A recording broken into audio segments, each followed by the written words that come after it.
Welcome to Human Trafficking Awareness, Identifying the Unseen.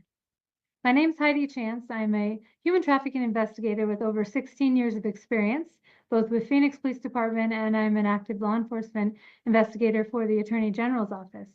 I'm also featured in a documentary called Sex Trafficking in America, which is a really good depiction of what sex trafficking looks like domestically here in the United States. I am now an author as well, with my business that I created, A Chance for Awareness, and my book is called Talk to Them, because I kept running into the issue when I'm spreading awareness about human trafficking that parents in the audience are wondering how to have these difficult conversations when I tell them that they need to have these conversations with their children younger than they think. And so I wrote the how-to guide, Talk to Them, on how to have these difficult conversations. But let's begin with today's presentation on identifying the unseen. As far as starting with this entire situation of human trafficking, we need to clear up some myths and things that are going on, people's misconceptions of what human trafficking is. It is different from human smuggling. Human smuggling involves a crime against the border or the state, whereas human trafficking involves a crime against a person, and that crime consists of either forced sex or forced labor. And in that, we would have to prove the crime, force, fraud, or coercion was occurring. And force and fraud and coercion are the elements that we would have to show happen to establish that a person's a victim of human trafficking. However, anyone under the age of 18 is automatically a victim. My motive for sharing awareness is to put out there to as many members of the public as possible about this crime and the ins and outs of what human trafficking is. These cases are really hard to investigate. I'm not going to have a witness typically that saw someone go have sex with somebody, make money, and then turn that money over to their trafficker. And so these cases are very difficult. We have to use corroborative evidence, DNA, cell phones, hotel receipts, videos, footage, other witnesses, those kind of corroborative evidence type of things to give more weight to what the victim's describing happened versus what the suspect says happened. These cases definitely also involve different people's perceptions of human trafficking, society's view of it, the underground crime that no one talks about and no one thinks is happening in our backyard and in our community, but it is right here in the communities where we live. And then law enforcement's view of this issue. Back in 1998, I didn't have a class on human trafficking in the police academy. In fact, there are very few law enforcement agencies that make that a mandated class. And so the police aren't even seeing this trafficking situation happening right under their noses on the calls that they respond to for service. And then we have an issue of victims not seeing themselves as victims. They don't even realize that they're being exploited. And people's perception of what a victim is. People think that a victim has to be someone that's poor or transient or down on their luck. And really, a victim could be anyone, male, female, of any race, any socioeconomic demographic. It really could be anyone. So my motive for my awareness presentation and to get on as many platforms as I can is I want informed juries. Because if I'm going to go testify as an expert witness in a trial and I'm describing a victim, who I'm calling a victim, a person, and testifying that they're freely walking down the side of the road with a phone in their hand, I'm calling them a victim and I'm saying that they're trapped. I need a jury to wrap their head around the fact that this victim is not free to leave and they are trapped. And then we definitely have an issue of people that we put in prison and jail over human trafficking, getting right back out and going right back to trafficking other people. What we really need to go over today in this class, however, are the indicators so that you can recognize this issue happening with someone you may know. Observing any signs of physical abuse or injury. Physical sign of abuse is going to be something that's in your face and you're going to be able to see it. It's bruising, it's scars, marks, broken bones, those kind of things. Bruises, we know that they change color. They go from dark brown, purple, and they fade over time as they heal to a yellow, green color, and then they disappear. So if you see someone with dark brown bruises, purple bruises, and yellow bruises, then you know that that person's been through two different situations of an assault. Lack of eye contact, that's actually an indicator because in this lifestyle, an individual who's being exploited will get in trouble for looking at someone in the eyes. So it isn't that they're being deceptive necessarily if they're not looking at you in the eyes, but it is part of the trafficking situation where they might be under the control of someone who would punish them for that. Victims appear to shrink when you mention or they overhear someone talking about involving law enforcement. That should be an indicator that maybe we should call law enforcement because this person doesn't really want us to involve them. Of course, you're going to respect their privacy and, you're going to, try and encourage them to talk to law enforcement, but it may be a situation where you, out of the, goodness of your heart, need to involve law enforcement and have law enforcement involved with whatever situation's going on to help this person get out of the situation they're in. Lack of knowledge about where they are or details about where they've been, what they've been doing. If it's a runaway juvenile, I mean, that's especially important to find out where they've been. What have they been doing? Tattoos. If you've heard of branding in the lifestyle of human trafficking, where traffickers will brand their victims, just like we're all watching the Duttons on Yellowstone, the TV show, the Duttons will brand their cows with the Y because they are showing ownership of the cows that they own. Traffickers, in a similar fashion, will brand their victims with the same or similar tattoo. It could be a moniker name, it could be a symbol. But if you're standing in line at the store and you've got 3 people in front of you and they're all dressed to attract and it's in the middle of the night and they all have tattoos, the same tattoos, but they look like they're not related, that would be like a ding ding, bingo, Yahtzee, blackjack, whatever game you play, an indicator that you are on the money with your assumption that they might be involved in trafficking. They don't possess their own identification, or they're not holding their own property, or someone else is holding their phone. Anytime that someone's not, I mean, you, a normal person, wouldn't let someone else walk around with your ID and your phone. That's just not normal. So that is definitely an indicator. Let's see here, unable to provide explanations to simple answers, or they're not answering questions that you're asking them, someone else is answering for them.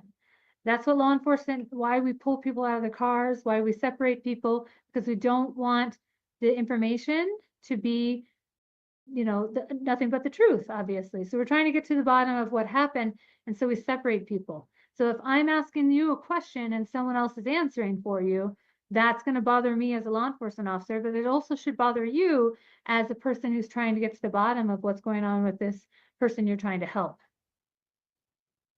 Hotel keys, multiple hotel keys, working at night. The reference to the word working is also an indicator as far as the terminology. I have a resource at the end that is a glossary of terms, so to speak, of the terminology used in the trafficking space.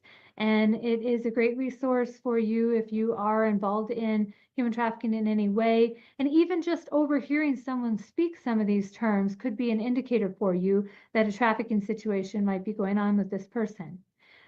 Older boyfriend running away. If it's a juvenile and they've run away and they've been recovered, but they were recovered in a known area for prostitution. There are in big cities street prostitution still happening to this day, and there are known areas for prostitution called the track or the blade. Again, another term. And if they were recovered on the blade when they were found, that's a very concerning situation of why they were in that area and what they were doing in that area. A discrepancy in age. If they tell you they're 23, but you're looking at their baby face and they look 15, that could be an indicator that there's, a reason why they're lying. Fractures, malnourishment. I have a full over 2.5 hour class on my website that I'll talk about at the end that goes into more detail about this class. And malnourishment is a part of the control that traffickers use.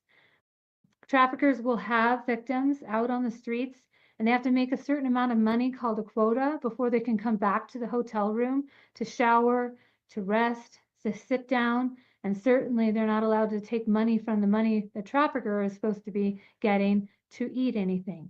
They have to ask permission to eat. And so these victims are sometimes only eating 1 meal a day if they're allowed to eat at all. So malnourishment and poor diet is very much part of this lifestyle.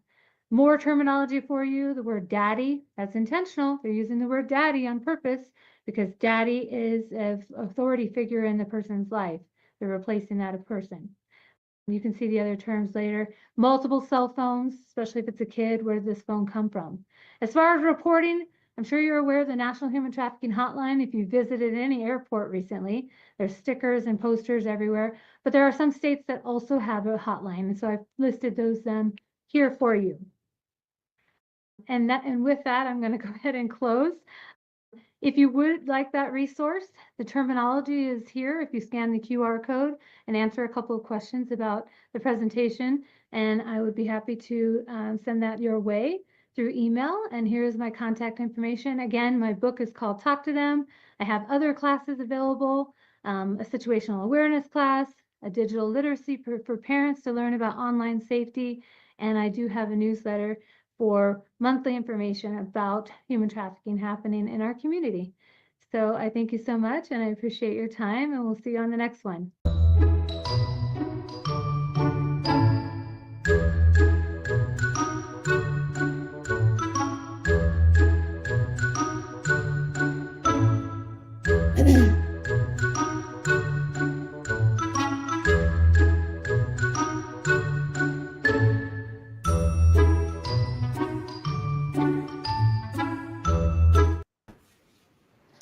Well, hello, everyone, and welcome to GatherVerse SHE Summit 2025. I don't know how many of you just caught Heidi's powerful presentation on human trafficking. And I will have to say that's one of the reasons why I love GatherVerse so much, is it really features all of us and brings us together who are on the front edge of being fierce and fighting for what really matters.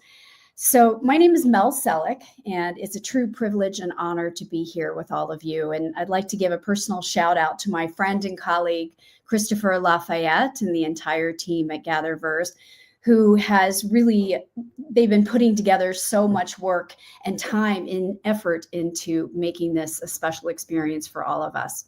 So we have a lot to dive into today as we explore the triumphs and the challenges of female founders. And I have an extraordinary panel that is with me today, all of you. It's great to see your faces.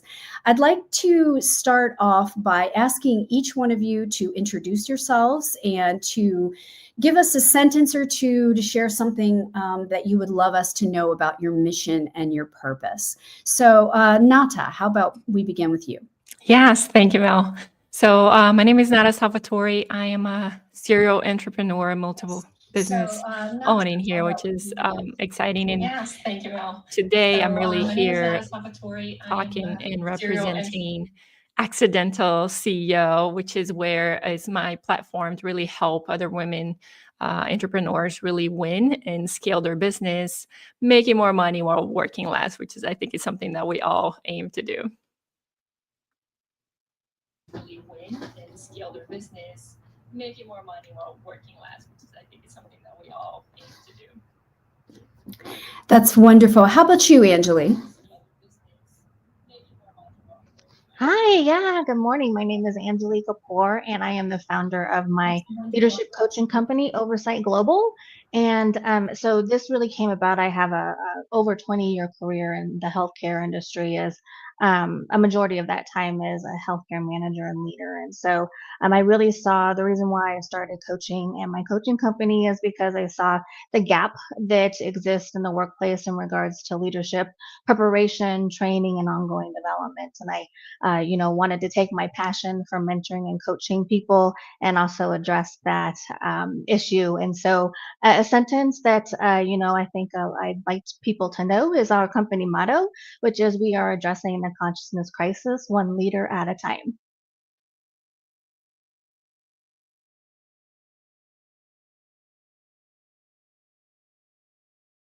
At a time. That's fantastic. Yes, I totally hear you on that. How about you, Anne? What do you think? Hi, everybody. It's great to see you, and thanks everybody for joining. Mel, thanks for kicking us off this morning. I founded Impact Lab because I really wanted to work with organizations and individuals to help them deepen their impact on those they serve and those who work with them. And I wanted to leverage my vast experience. I spent the last 13 years growing an educational nonprofit from 25 million to almost $1 billion in revenue. And prior to that, worked with Fortune 500 companies on transforming their business operations, their HR operations. My sweet spot is at the intersection of client relations, operational excellence, and people strategy. And I really have a passion for making sure that organizations put in the infrastructures to help them be successful at larger stages while also keeping an eye on their culture and their leadership development. And I offer fractional COO services and also fractional services as a CHRO, leveraging both of those sides of my experience to help organizations be more successful and have a greater impact in the world. Welcome, Anne. Who is next? Diane? Diana. Yes, hi, I'm Diana Wolf Torres. So I'm the founder of Deep Learning Daily, which I recently rebranded to Deep Learning with the Wolf. So it's an AI newsletter, which I founded 2 years ago when I was re-entering the workforce after a pause. And it's kind of taken off beyond my dreams. And my goal has been to educate people about AI. You're welcome. Let's have you, Christy. Hey, good morning, everybody. My name is Christy Straw. I am the Unicorn Leader. I founded a high EQ leadership framework that blends empathy and execution. I'm also one of Charlotte's top 50 most influential women, and I'm grateful to be here today. We're happy to have you too. Jamie, please let me know who has introduced herself. But Jamie, please go. Your mic, please. It's muted. Forgive me. Sorry about that. Discipline. I'm Jamie, and I'm thrilled to be here today. I'm sorry that my caption didn't show up. I am a keynote speaker and adversity specialist, and I spend in my wellness company, what I talk about is taking our losses and our adversities and turning them into effective leadership.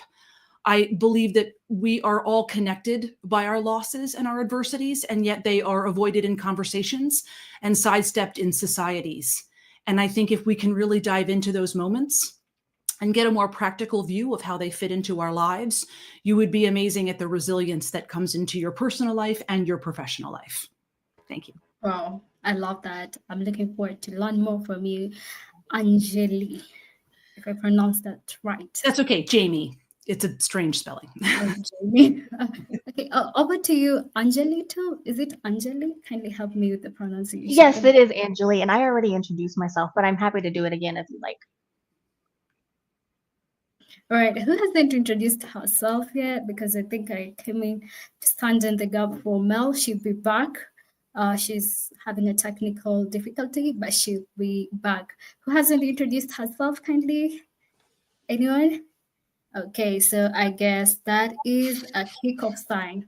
We're going to discuss a roundtable on high emergence, the obstacles and charms of a startup founder in an AI era. Let's just get started. And I will start with you, Anne. What are the unique barriers women founders face, and how can they be addressed in this era of AI, if I may add? And anyone can chime in if they have something to add. Anne. Yes, thank you. Well, I think one of the biggest is the access to venture capital funding. A Harvard University Kennedy School of Business study showed that only about 13% of venture capital funding goes to organizations with a woman founder, and only about 11% of investors in venture capital companies are women. So that's a huge barrier to overcome. And I think one of the things that we need to do is build the pipeline on the VC side for people going into that business, and also bringing partnerships together between those VC companies and women founders. That's really critical to overcome that barrier. And I also think the lack of women in leadership networks is important, because as founders are going out and trying to find customers and clients, decision makers at those firms are largely male, and that limits some of the opportunities for women. Wow, that is very insightful. And I love the fact that you mentioned women, female networks. And I think this is one of the reasons why we have GatherVerse SHE Summit 2025, is to bring this kind of networks here and collaborate and connect. I see you, Christy, agreeing with that. Maybe you have something to chime in on. Yeah, I really do. Listen, I remember walking into a pitch meeting where literally being the only woman in the room, but more than that, the air was really thick with skepticism. I was asked more about my ability to balance than my ability to execute. And I know that this is not unique to only me. Women founders face so frequently, these funding disparities that Anne just mentioned, securing only 2% of venture capital globally, which we already know. But it's the systemic change that we need, which really she just touched on from a leadership perspective. And so mentoring programs to build confidence and skills, but also policy-driven initiatives and investors that actually back diverse leadership. But it all starts with us telling our stories right here in situations like this, and creating peer support networks and proving that inclusion isn't just the right thing, it's profitable. I totally agree. We had a panel last summit, day 2, and it was about profitability, and you just highlighted what we were sharing. I want to come to you, Diana, because you have been writing successfully about AI, and I want to address this to you. How does the rise of AI disrupt traditional startup models, and how can founders adapt? Well, the rise of AI has made it possible for me to do something I would not at all have been able to do prior to basically the language models coming out. So I've been able to be a one-person business. So it's enabled me to write on my own and put out a volume that I could not have done. AI acts as my editor, checks all my work.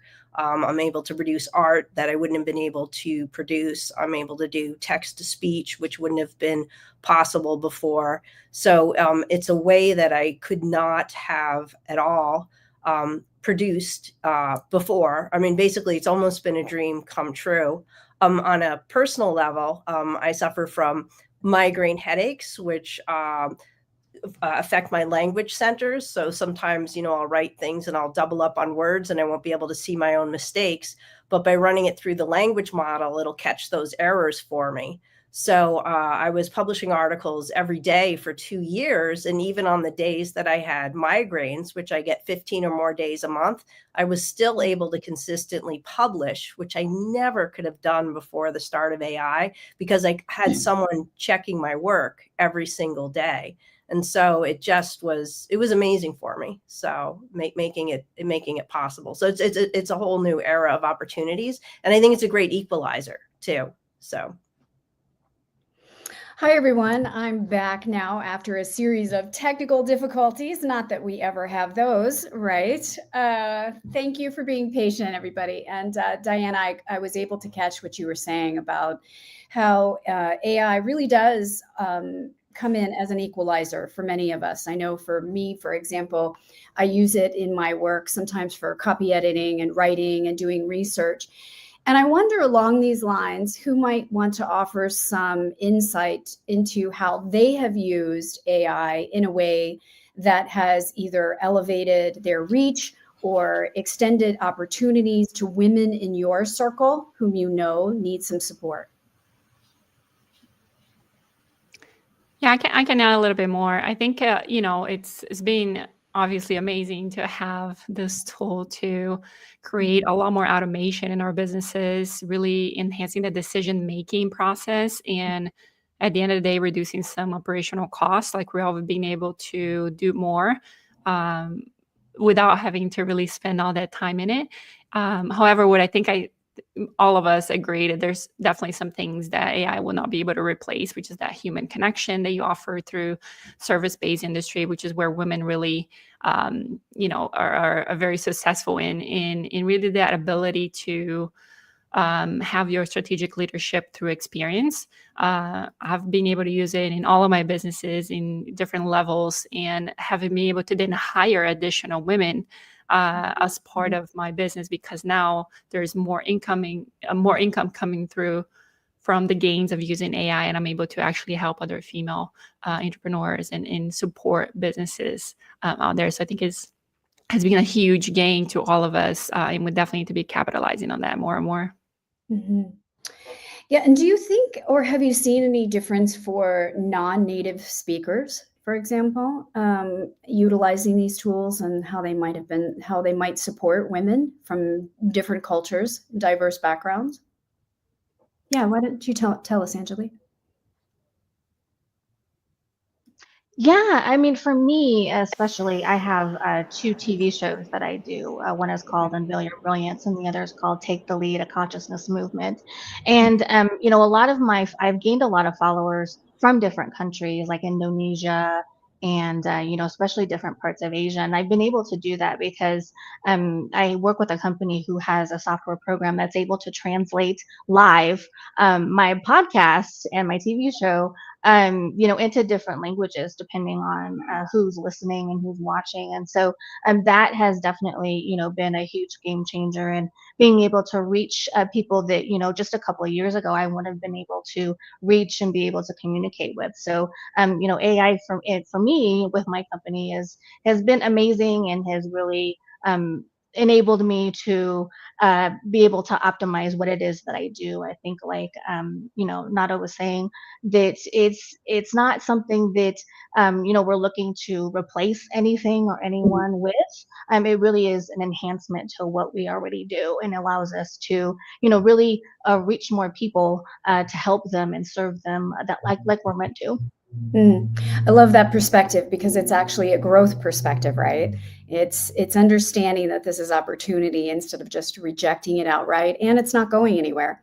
AI is in our lives and everyone's using it, and we all have different levels of accessibility and comfort and familiarity, but it certainly is something that if we lean into, I think that we can actually expand and support other women in the work that they do. So moving on, when we look at women-led startups, how can we work with and collaborate with investors to establish more long-term trust and confidence in our mutual success? Because one of the things that I hear often from friends of mine who are also founders of companies is that there seems to be this disconnect often between our businesses and investors. So who would like to take that on? Yeah, go ahead, Jamie. Thank you. I think that one of the things that we have to understand is that I find that simpler is better. And I think that when we're engaging with investors, it's very important, first of all, to show deep understanding of the industry that we're in. And that's the successes as well as the risks, and understand and be honest in a communication about how we're going to move forward. And if we can treat our investors more as strategic partners, rather than just, hey, can you back me? And they feel empowered and they understand how you're moving forward, then the business becomes the boss. And it's not the differentiation between both sides. And I would say the same for investors. I think that if they can also offer mentorship and understand that someone is starting a new business, and that takes time, and that takes an honest relationship about where the goals are for moving forward, as well as the obstacles. That's great. How about you, Christy? What would you add to that? Yeah, along the same lines, I worked with a founder really who spent a lot of time building trust with her investor by prioritizing transparency. And what that looked like for her was, instead of hiding her struggles, she really shared how she was navigating them, actually turning that doubt that was potentially there into a much deeper partnership. And so knowing that trust comes from clear communication, shared values, and a commitment to alignment just beyond financial metrics, I really believe, especially as women, we can lead this shift by bringing authentic authority to every single interaction and showing that investors, when they bet on us, they're betting on resilience and vision. And we don't have to be fake. We don't have to show up in masculine energy. We can show up fully as ourselves and be transparent as part of the solution. And as we move into AI, I'm always really curious about the qualities that we have as women that we just naturally bring to the table and how that can shift in this future landscape. It almost seems like there's maybe more of an opportunity now more than ever to do that. Anyone have some thoughts on that? Yeah, go ahead, Anne. Yeah, I think that, the strengths that we have that are outside of AI is, include empathy, critical thinking, and those are areas where women excel and can tap into very easily. And I think that the AI can help us do the other things so that we can spend more time going deeper with connecting with our clients, with our partners, with our employees, with our communities, and we can drive much greater and deeper social impact by leveraging those innate skills that we have and can develop more and need more of in this world. So I think when we focus our AI efforts to those other areas, more of us can be working and spending our time on those really critical areas that have great impact. I love that. Yeah, go ahead, Jamie. I wanted to piggyback on what Anne was saying. I think that what we all need to understand is that AI is here to stay. Technology is here to stay. It's not really an option anymore. It's deciding how it's going to fit into your business. But there's no app for empathy. There's no app for human to human contact and understanding those things. And I think for women, and I tell this to my clients all the time, is that when women want to get out in the workforce, the one thing that we have to always battle with, it seems, is that we have this amazing power to do this other thing, which is have children. So there's the comparison of, are you going to be successful in your business? And not in a combative kind of way, but men, just based on their gender, don't have that other powerful thing that everybody compares them to. So they get to be powerful at whatever they choose with no comparison. And as far as the other side of your life, being empathetic, being a woman, having children, having that part of your life, lean into it. Make it part of the strength that you bring to your business. If you bring that, people will follow. I think that's really true because we keep hearing a lot in the emergent research about the importance of empathy, right? Empathy has been around for a really long time and we talk a lot about it, but it's now actually it's important more than ever, especially in our business and how we move forward. Speaking of empathy, I wonder, when we're looking at policy and regulations for AI and also for business in general, how do you see policy changes playing in helping to establish a more equitable environment for women right now as we move forward? I can add a little bit to that. So I think one of the things that we really need to put efforts into as women founders is really fight for policies that obviously give us equal access to funding. We know, you guys mentioned some alarming statistics already of funding and inequality. But I also think parental leave is one of the things that could be looked into in all countries in making sure that we get support on that area, as well as business owners and family, leads of our family as moms, right? I have 2 kids. And obviously, Jamie was saying earlier, like in the male counterparts, like my husband was never asked, how did he manage his work and his kids? Right, and his family. Like that question never comes along when we're talking about male founders. So, making sure that there is some equality on that area, but also continuing to push for bias-free on the hiring process and really applying those gains to those small business grants, founding women businesses, and really supporting us as we continue to find our space and our way into the business world. Anyone have some? Yeah, go ahead. Yeah. Absolutely. Just to add on that, I think that care at all stages of one's life cycle. So it's parental care leave, but also leave for elder care, and all stages of the life cycle is needed. I also think that policies around bias in the data that AI is generating and analyzing and giving to organizations is critical, as well as making sure that globally there's access to the technology that AI can help us use, because it's not always as accessible around the world as it is in more developed countries. So I think that's really important too. I think in the US, you see a lot of inclusion and diversity policies going away. I think that can have a profound impact. We know that even with some of those policies in place, the numbers are still alarmingly low in terms of access to funding and representation. So as women, I think it's incumbent upon us in our own policies and our own organizations to make sure that we are working with AI companies that prioritize women leaders in their organizations. Go ahead, Christy. Yeah, I agree. And I was also going to say, I know people are obviously rightfully very concerned about, the DEI initiatives and those going away. I think one thing that we can do to combat that is when we hire EQ leaders and when we work with high EQ investors and when we align ourselves with high EQ VC and funders, we naturally are moving toward people who are growth minded. We are moving toward people who understand the value of DEI, diversity, and how all of that leads to innovation. And so fear not, right? There is multiple ways to move around this era that we might be experiencing, but high EQ leadership and founders absolutely will help take us to that next level as far as this conversation is concerned. And I think that's a really good reminder, Christy, because we still get to choose the partners that we have, right?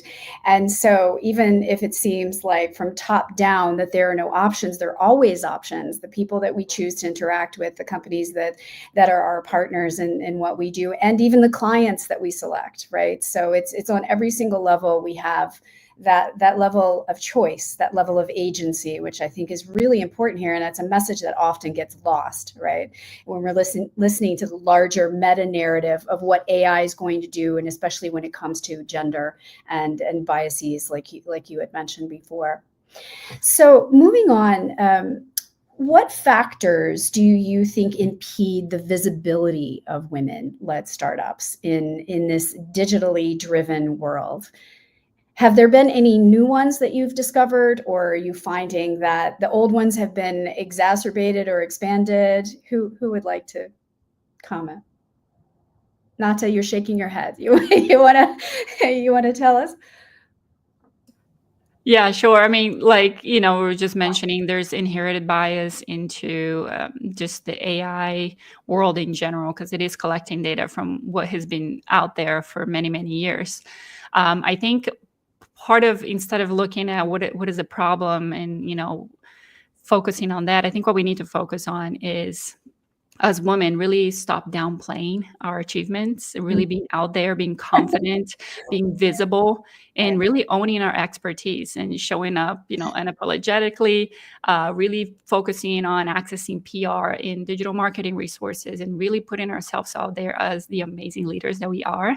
I think that's going to start with us we are the only ones that can reverse this inherent bias that it is on AI. And the more we use AI, the more we are part of the system and part of the information and the data that's being inputted in there, the less those biases are going to be out there and are going to be affecting our businesses. So it starts with us. We're the ones that need to be showing up confidently and, enough with the doubt. We have proven many, many times that we can do this.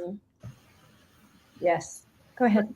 I think another thing too, I love being a woman, so I would like to do that caveat. But I was in an interview once, and in a previous life before I was a public speaker, I did comedy for a long time. And let me tell you that it was myself and a bunch of men is an understatement. And I was being interviewed once in the back of the Comedy Store, and the person that was interviewing me said, "So you're doing comedy and you're a woman?" And my answer was, "Who cares?" And they were so taken back by the fact that I didn't worry about the fact that I was a female. That wasn't the point. And so I'm sometimes in my life, the fact that I'm a woman is not what I lead with. I just walk into a room and be powerful.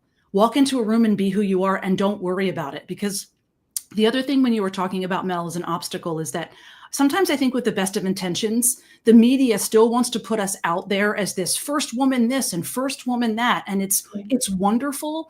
But at the same time, it's putting something forward that then everyone's like, well, you're a woman. And then the comparison starts. So if it's not what you lead with, it's your title and your power and your mission, people kind of forget about gender for a little while. So it can also be on us not to downplay that we're women. It just may not be the first card we throw down. So it's worked for me in the past. Yeah, so shift the focal point, right? Like what you lead with it really matters. And it's what people remember also more. So lots of people shaking their heads. Angela, tell me your perspective on this, please. Yeah, I definitely agree with Jamie and what Nada have said, that it really starts with us, and really not focusing on, the negative things that people put out there about women leaders or women company founders. It really is, it starts with our focus and our perspective on what it is that we're doing. And like Jamie was saying, instead of throwing that woman card out there first, throw out your authority and your expertise and your skill sets and your talents instead. I know that when I was back in my career in healthcare, I got a lot of flack for being a healthcare leader as a woman, and being able to, climb that ladder pretty quickly.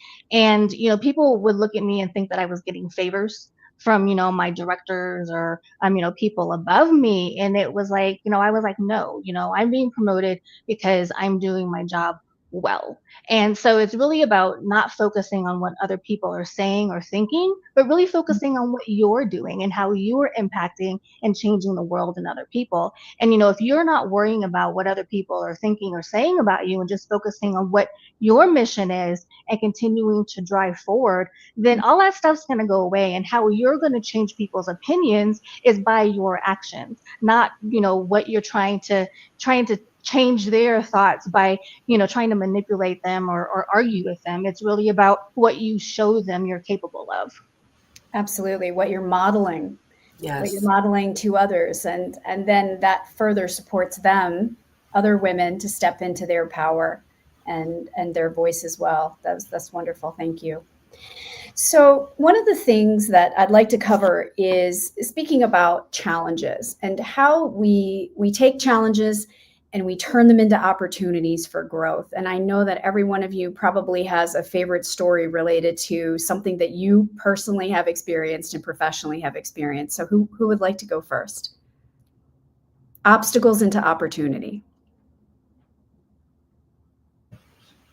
I'll go. Okay, so the obstacle was, I made it to the pinnacle. I made it to the C-suite. It is exactly where I wanted to be, much like Angela just mentioned. People thought of all sorts of reasons why a woman in wealth management made it and rose so quickly. Here's the deal. Those people didn't act right. They were not high EQ. They were not emotionally intelligent, and I was not here for it at all. So the opportunity was goodbye, and let me create my own high EQ leadership framework, because there's not enough of it in the world. And frankly, most executive leaders are part of the toxicity that runs rampant in corporate America. And so what I'll say is, that challenge led me to creating a whole entire organization and now founding a second and third one, all about how can we celebrate each other, lead in an empathetic, yet, well, empathy and execution together can coexist. And how can we continue to amplify that narrative? And then the other thing that I simply wanted to say really quickly is, I don't know a lot of really successful, super driven women who lead with the woman card. That is put on us. That is something that we didn't ask for. And corporate America wasn't built by us for us. And so us being in spaces like this is what it takes to really redefine the narrative. That's powerful. Thank you for that. Diana, how about you? Well, I guess I've always been an eternal optimist, which is funny because my parents are kind of pessimists. So I guess I just raised myself as a complete optimist. But I just have not let challenges stand in my way. And so when language models came onto the scene, burst onto the scene a few years ago, I literally, as I said before, just saw it as a gift because I've always loved computers. I had a brilliant older brother who was involved in the computers already in the 1970s. And he got me interested in computers back then. So I saved up and had my first computer by the time I was 8 years old in the 70s. So I'd been interested back then, but I'd gone into writing because it was my greatest gift. But I was never good at math, right? So I couldn't go into computer science. So when these language models came out, and it was a way for me to communicate with computers without being good at math and not knowing how to program, I'm like, oh my gosh, computers finally speak our language. So I could take what I'm really good at, which is writing, and communicate with these models. And I don't have to know how to code because I hate coding. So it was just incredible for me. And I'm like, oh my gosh, I can now do everything I have ever wanted to do. So I do write programs now. The way I do my newsletter every day and how I'm so productive is I've created a custom GPT that does all my formatting for me. I've noticed just like, and sorry, I put my glasses on and off. Anjali, you'd said that you have a lot of customers outside the country. I have a lot of readership outside the country, in the Middle East and in India, for some reason, just a really large following. So I started formatting my newsletter for people who speak English as a second language. I put that right into the GPT to do it for me. So I set it up like a textbook. So it adds frequently asked questions at the end and keywords, so that if you, for some reason, didn't fully understand the narrative within the newsletter, you could read through the keywords if some of those words weren't familiar to you, or read through the frequently asked questions and then understand the content that way, just like you would back when I was an educator and I was teaching in school. It's how you understand content. So if you don't get it this way, you can get it this way, or you can get it this way. So it's 3 different ways to understand the information. And once I did that, like my readership kept growing and growing. And all of a sudden, like people in Germany started picking me up and forwarding me to other people in Germany. And and all of a sudden, like people outside the United States became my big niche. And all of a sudden I was like, this is great. So yeah, I just saw this as like this was my big gift that was given to me. So wonderful. So the next question that we are curious about is talking about metrics. And so what metrics can we use to evaluate the process of making emerging technology startup ecosystems a bit more inclusive? I know we've touched on this a little bit, but what are your thoughts on metrics? Anne?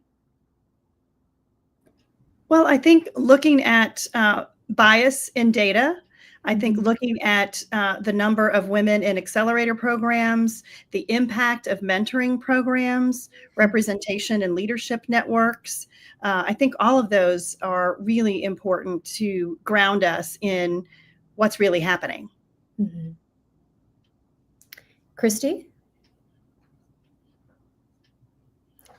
You know, when I look at the 2% number of funding that we get, not only is it unacceptable, but it's more than a bias. I mean, it's a choice. I just am not going to sugarcoat it for anybody who's listening. Yeah.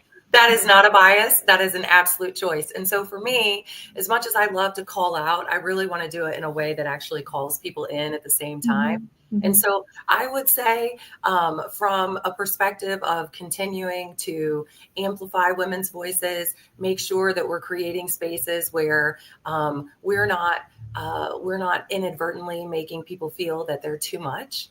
Sometimes we do that. I see some head shaking. Sometimes we do that, right? Somebody's too much or somebody's too extra. Somebody's full of herself. Those don't help our cause. We have to be too much. We have to be full of ourselves. You will not be seen otherwise. And we need to continue to find sponsors and mentors who want to amplify that voice, because that's the only way we get over the 2% threshold. Mm. You know, that makes me think of something too. There's often a complaint that I hear that women don't support women enough. How can we change that narrative? How can we actually really step in and do our part? anyone have any thoughts on that? Yeah, go ahead, Jamie. I think that the one thing to start with, and it was one of my triumphs that I got in my own life, is that I think we have to, as women, stop caring so much about what another woman is doing and find out what the cause is. So dare I say that I be bold right now to say that men will back the worst man they've ever found because they have a goal before women will put up their best woman. It's time to just stop worrying about that. I am such a champion of women. I don't compete with other women. I want every woman that's out there that has a cause that she believes in to go out there and get it. And I think that it's a bit in our nature, but we have to stop caring about everything that comes around and worrying about how everything affects us. You put some blinders on, you look at the goal, and you go forward and you put the best person up. And I also think that for young women, I'm sorry for myself that I started getting this at 30 years old. At K through 12, let's put in the curriculum about how women can be entrepreneurs. You don't have to be 30 to figure it out. You can be 7. So let's really make it part of because young boys are told that. Let's have young women be told the same thing.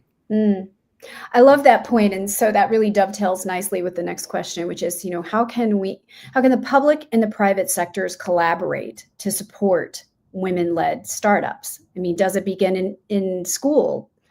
Does it begin in families, in school, in our communities, our organizations? Anyone have any thoughts on that? I do. Go ahead, Ann. I've spoken. Okay.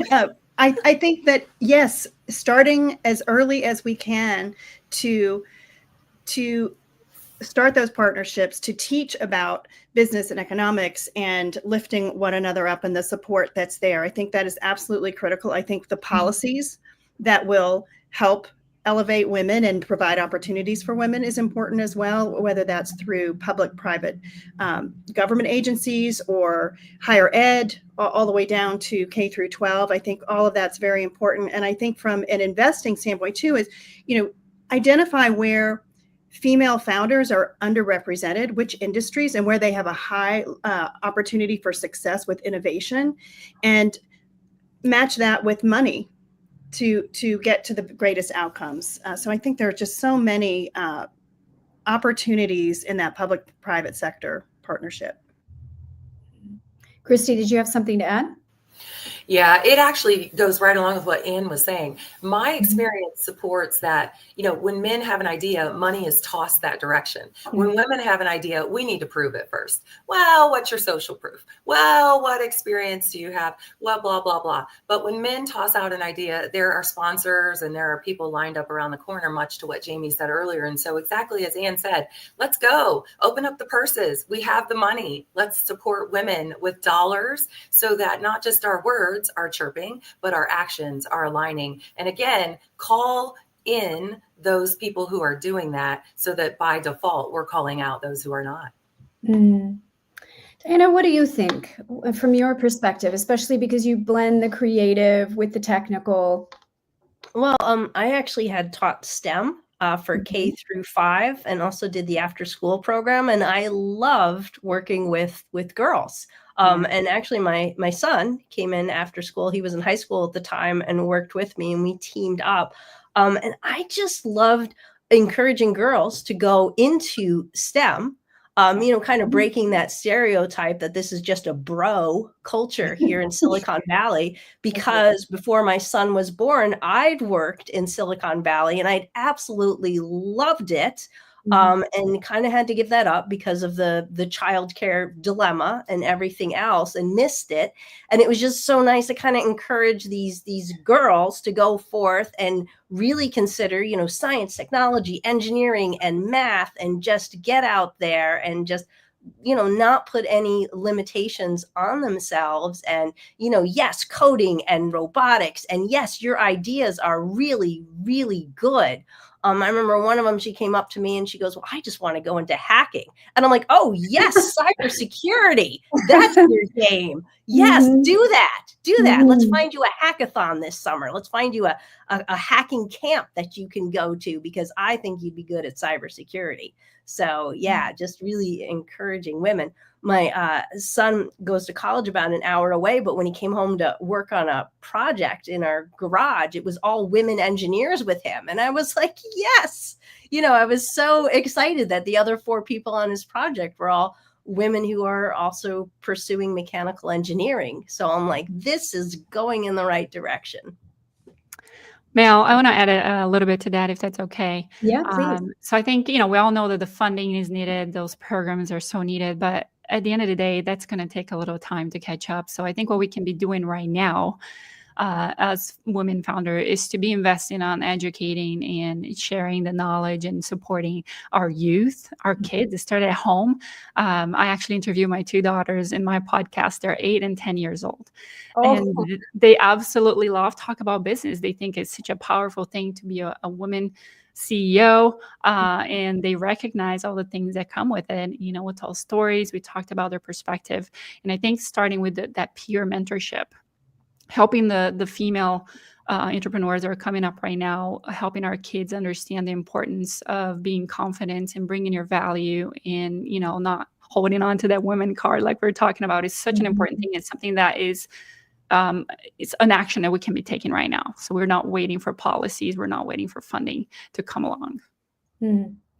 I think that's an important point. So waiting for policies to change and things to happen, at a large scale really isn't where change occurs, right? And so what kinds of opportunities might we grab onto to help bring up women who might be listening, right, to you today, listening and learning from your experience, to bring them up and to give them that confidence and that push forward? Because we obviously, as a society, we're really struggling with a sense of isolation, right? I mean, there's so many of us who really want to do something big and wonderful, but we have barriers. So anyone have some innovative ideas, something that's worked? Yeah, Jamie. I think that as difficult as it is for all of us as a human condition, and as awful as our society is to women about this, don't worry about your age. I reinvented myself at 25. I changed my career at 30, and I'm 53 years old, and now I'm keynote speaking around the nation. I didn't care that I was 50. I didn't care how old I was, and it doesn't matter. You can reinvent yourself, and you can change, and you can do something different at any point in time in your life, because it's not, I think that what we'll do is we'll narrow our scope by going, but what about? And it's natural. Don't blame yourself. Just if you're out there doing it, you'd be surprised how many people really don't care how old you are or what you've been through, or it's more about your message. So always know that there's room to reinvent yourself.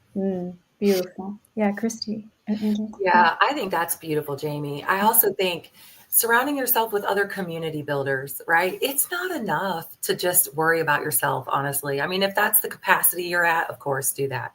But when you have more capacity, surround yourselves with other community builders and align yourselves with what they're doing and with what they're amplifying, and continue to elevate that way. I think creating communities of community builders is how we make massive change in a quicker way. And how about you, Anthony? Why don't you close us out? Yeah, so definitely love and agree with what Jamie and Christy have said, and just kind of, wrapping that up is, as women, we are subject to so much societal and familiar expectation, and we're kind of, as we grow, we're molded into thinking and believing that there's a certain way that we have to be, or these certain roles that we have to take on. And as women, it's really our strength that we are able to have these multiple roles and responsibilities and do them well. But while we have those, a lot of the times we end up losing ourselves because we're putting so many other people and things first. So, I think that a key component of being able to be successful and doing something that you desire or you feel is your purpose or mission is getting back to recognizing who you are and your core values and your passions and what lights you up and what makes life for you this blissful experience, instead of feeling like you always have to put everybody else and everything before yourself. But that's not necessarily true. You cannot pour from an empty cup. You have to pay attention to yourself and make yourself a priority if you want to serve other people and do other things at your best, as your best self. Powerful words to end on. Thank you so much. What an amazing panel that this has been. I really appreciate all of your insights and your wisdom. Thank you so much. Thank you to everybody who's been watching, and please make sure that you stay tuned for some more amazing roundtable discussions coming up on GatherVerse.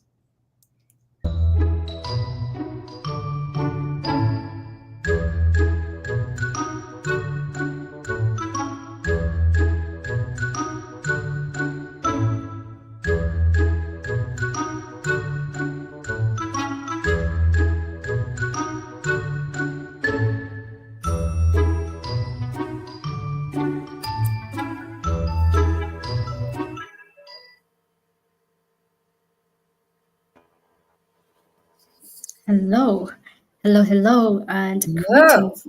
greetings. This is our first fireside of day 3. I have to commend the previous roundtable, which is very, very insightful. We have to agree on that.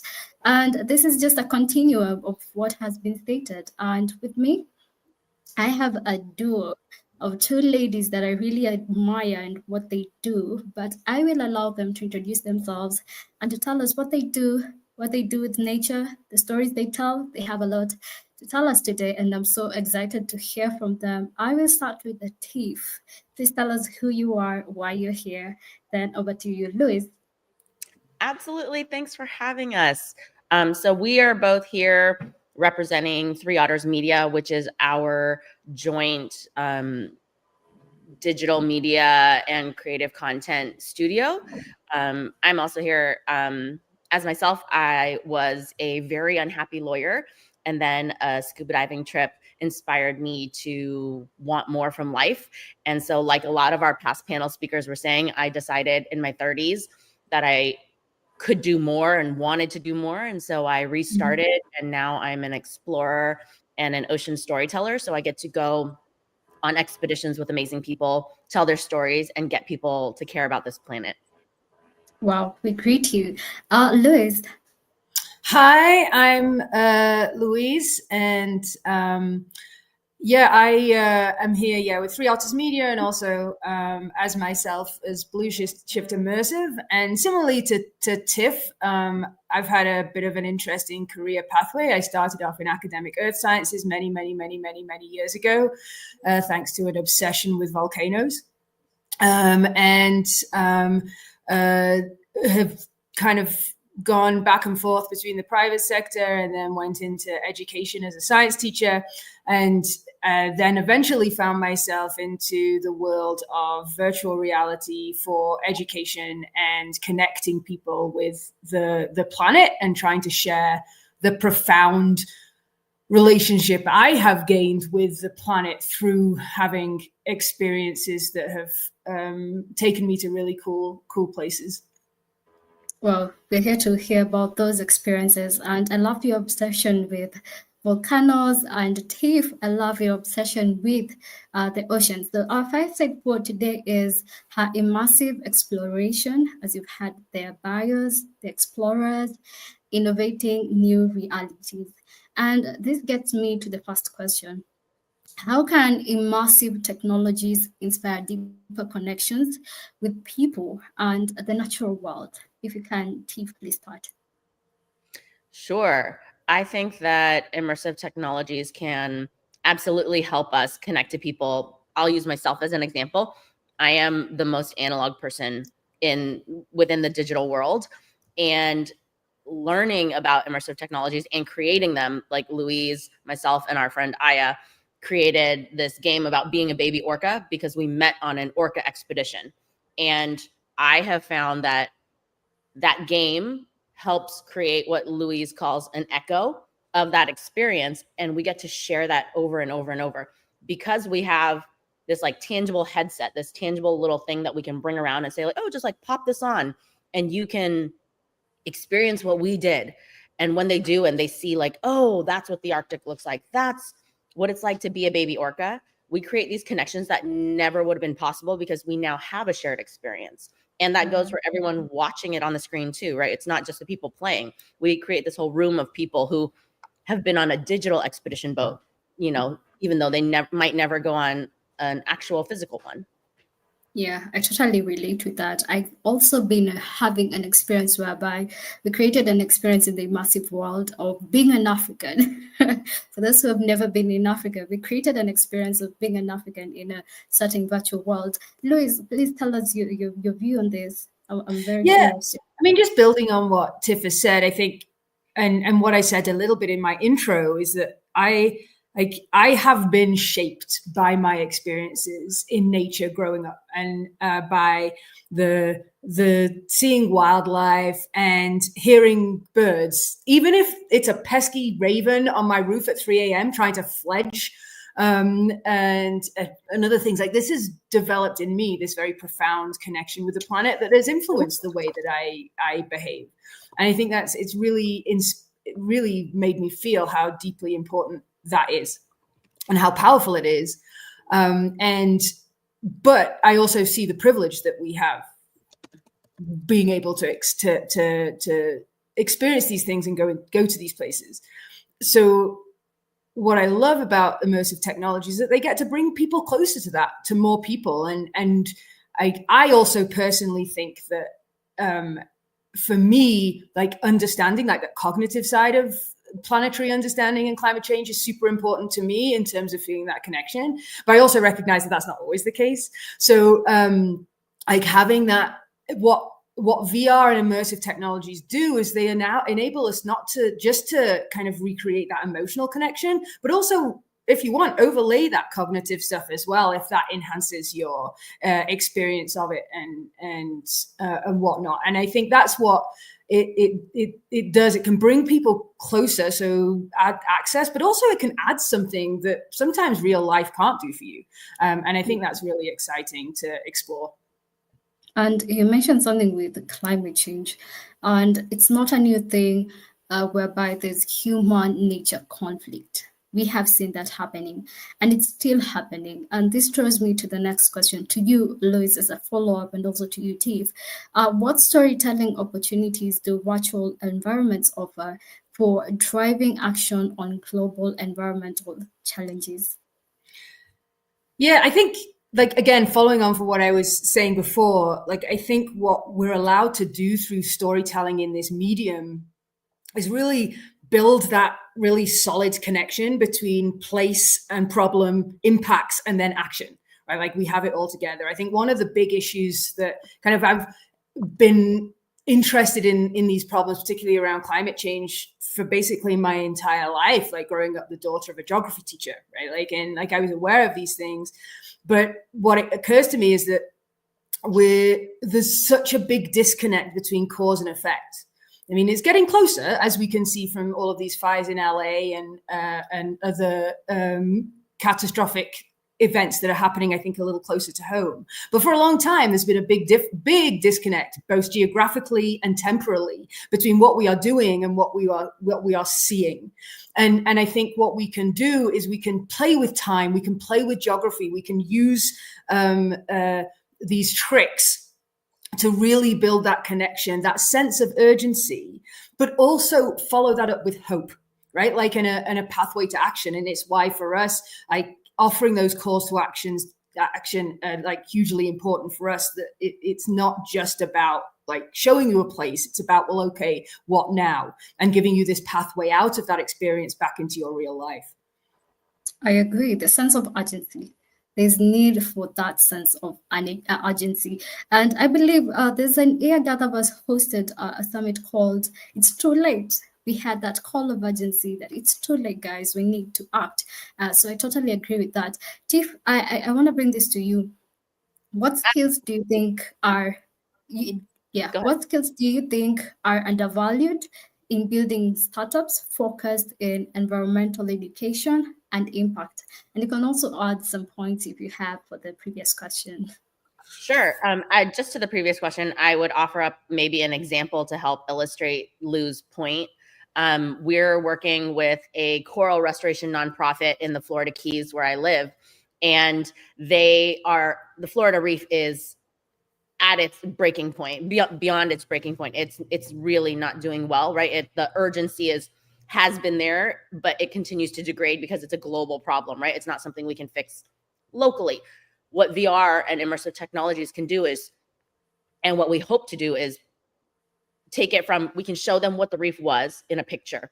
We can show them what it is now in a dive. What VR can do is show them the impact that they can have with their own two hands if we can invest, if we can plant corals, and they can literally see a reef grow in front of their eyes. And I think no other technology has the ability to do that and really help you feel in a compressed time frame what the next 50 years might look like, right? And you can say, this coral you're going to plant today will help the reef look like this in 50 years. And you might not see it, but maybe your kids will, or your grandkids. And that's a very powerful thing to give someone, right? In 2 minutes in a headset.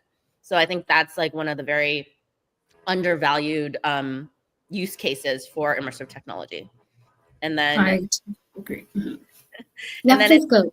of skills that are undervalued in building new worlds. I think being willing to fail, right? I think especially as we think we have, as the last panel said, we think we have to be perfect, and society expects us to be perfect before we put ourselves up for opportunities. And I have learned so much more in my life from things I've been willing to risk and fail. You know, like I am an ex-lawyer. I'm very proud of that ex. I failed in that profession, not because I was bad at it. I was actually excellent at it, but I hated it. It gutted me every single day. So to me, that's a failure. And learning from that and deciding my story doesn't end there is how I got to this life that I love. You know, I love being me, and I feel very authentically me every day. So I think being willing to, you know, embody a little bit more bravery, courage, and imperfection. Yeah, totally agree. And that is very heartfelt story. That failure has led you to where you are, and you're doing very impeccable things in the ocean. I love that. Luis, do you want to add something on that? Yeah, I think from coming from like a different side of things, because I think Tiff has talked so eloquently about kind of that side of that side of things. Like in terms of like making a good product, like that actually works in terms of environmental and educational impact. I think in my experiences, it's kind of a bit siloed. Like people are either really focused on the environment, the education, or what often happens is the technology side. And I think what are really, really important are these non-technical skills, like the non-development things. And that's why we've had such success as a team, because we kind of have that. I mean, as Tiff said, she's analog, but she is the queen of the fields, right? Like in terms of encouraging an emotional impact and what that means, like, you know, we need that, you know, and you can't, it's not just about the coding, it's not about the technical skills, it's about having partners who have the scientific expertise in the background, so the content is really spot on. It's about having people who understand learning and design concepts that don't matter what technology you're using, they're just like good design and storytelling and all of that. You really need to have that broad base. And I think sometimes in the technology sector, and certainly like, and it binds in a little bit with kind of the female side too, because I think they're often considered feminine skills and undervalued naturally, but they're so important, and I think they're not recognized as being important as they are. And then, but at the same time, when we're trying to make money, I think that's something that I really struggle with, is that we do have to be connected with people who also know how to do that and can guide us in that, because I think we're so focused, and the reason we're in this is because we care so much about having impact. And we want the time to be able to focus that creativity on that. And that means that some of those other things can get lost. I mean, Tiff is like the ultimate hustler. I am not. I need like a lot of sleep. And and she's done such a great job. But I think as in general, I think it's easy to forget about that when you're so driven by passion. Wow, this is an all-rounded team. We need that feminine energy, we need that masculine energy, and everyone who has this skill set. I love that perception of all-rounded skills. To round us off, because I think we don't have that much time, although I would love to spend so much time with you because there's so much to learn. How can women build ventures that involve creativity, technology, and conservation? How do we build these interdisciplinary environmental things that involve all these different fields? I think just like being willing to think outside the box, don't be scared to create something new, right? Innovate a new reality. nothing like what we're doing existed. And so we decided, let's try it. You know, we didn't know if it would succeed. And then it was awesome. And we had a good time doing it. And we found community, our team, ourselves, each other, that helped us get there. So I think women really, because we're so good at doing the community thing, we can find other people, you know, whether that's mentors or peers or people we're mentoring to help us keep going. And then we can just be brave and allow ourselves to create new things for this world. Well, as fast as it comes, as fast as it goes. It was a lovely time having you two ladies, and I'd encourage our viewers and our whole community, please go check out the Three Otters Media. I'm sure you'll love what they're doing, and I encourage you to connect with these amazing ladies. Thank you for your time. We look forward to having you back again. We loved having a time with you. Thank you. Over to you, GatherVerse team. Thanks for having us.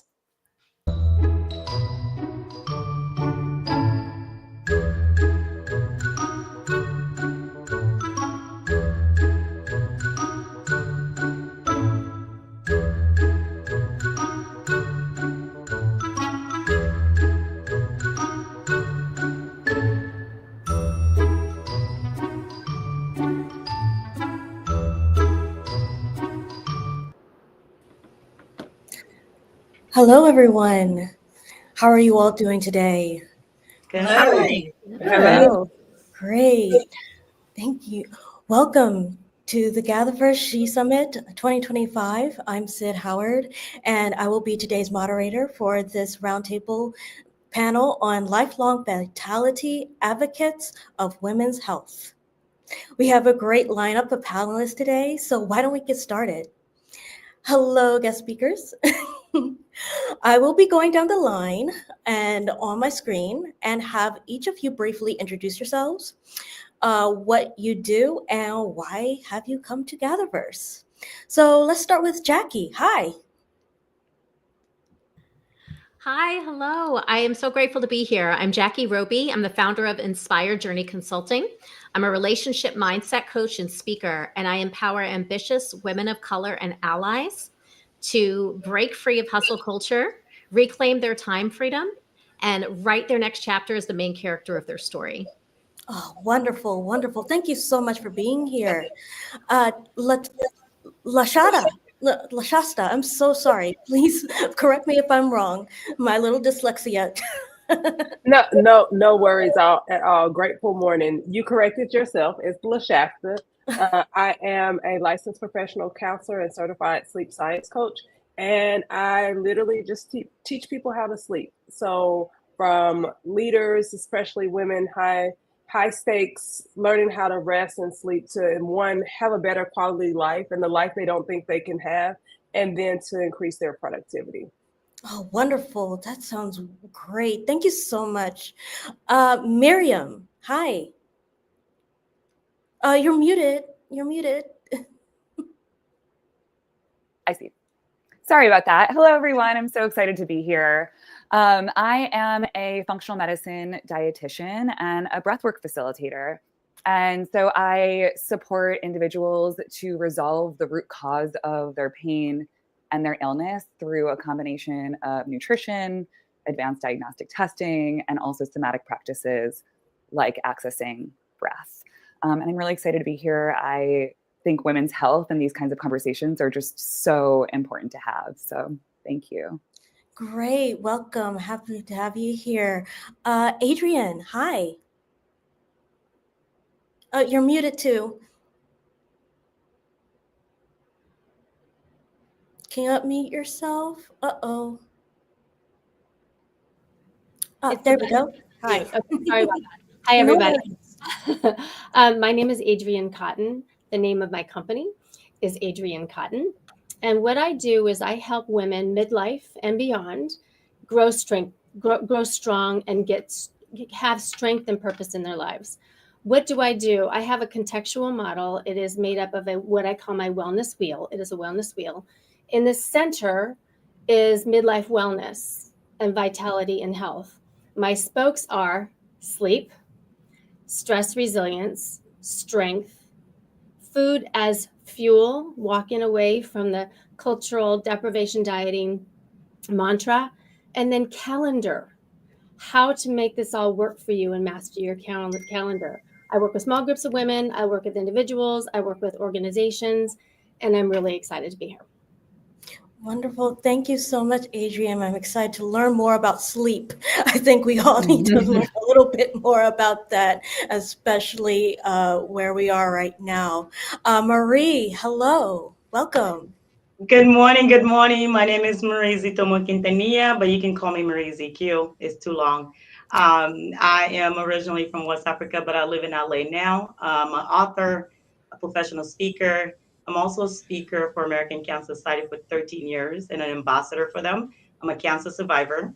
And I have a company called C Coaching here in LA, and we help individuals and businesses grow through business consulting. Oh, thank you. Thank you so much, Marie. And thank you so much for being here. Thank you. Thank you. Molly, hi. Hi, everyone.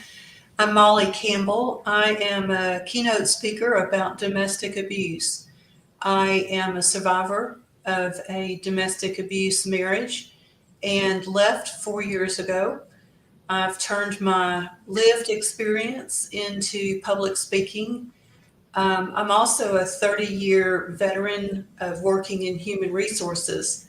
And I talk about the intersection of domestic abuse and the workplace and how employers can help with my mission to destigmatize domestic abuse, inform their employees about the different kinds of abuse, the resources that are available in the community, and to advocate for their employees.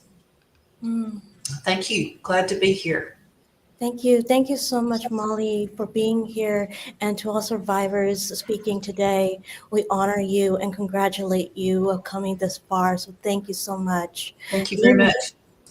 Yes, Amy. Hi, my name is Amy. I own Hidden Consumers Consulting. What I do is I work in the natural and organics industry to help create a marketing strategy and implement a plan that actually brings people to their companies that need the services they provide. I'm here because as a woman, I've struggled in the medical world to get diagnoses. My health was directly related to food, and I went undiagnosed for 40 years. So that's a lot about what I do in the natural and organics, is teach them about what's really in our food and why natural and organics is what people are looking for, but they can't find them. So Thank you so much for being here, Amy. Elle, or Ellie. Yes, it's Elle. I get Ellie all the time too. Okay. I'm Elle. I am a happiness expert, an author, and now researcher, doing my own research now for positive psychology, really passionate about infant mental health. Yes, it's a thing, and mental health with women. So thrilled to be on this panel today. Great. Thank you, Elle. Thank you, everyone, for being here today. I'm excited to learn from all of you as we get started, learning from your experiences and expertise, as you've accomplished a great deal. And we will get started with our first question of the day. Is what are the most pressing health challenges women face, and how can we better address them across all stages of life? Let us sit with that just for a moment, collect our thoughts, and I will call on the first speaker to speak. Let's go with LaShasta. Unmute yourself, please. Sorry. Have to remember that. I would absolutely say sleep.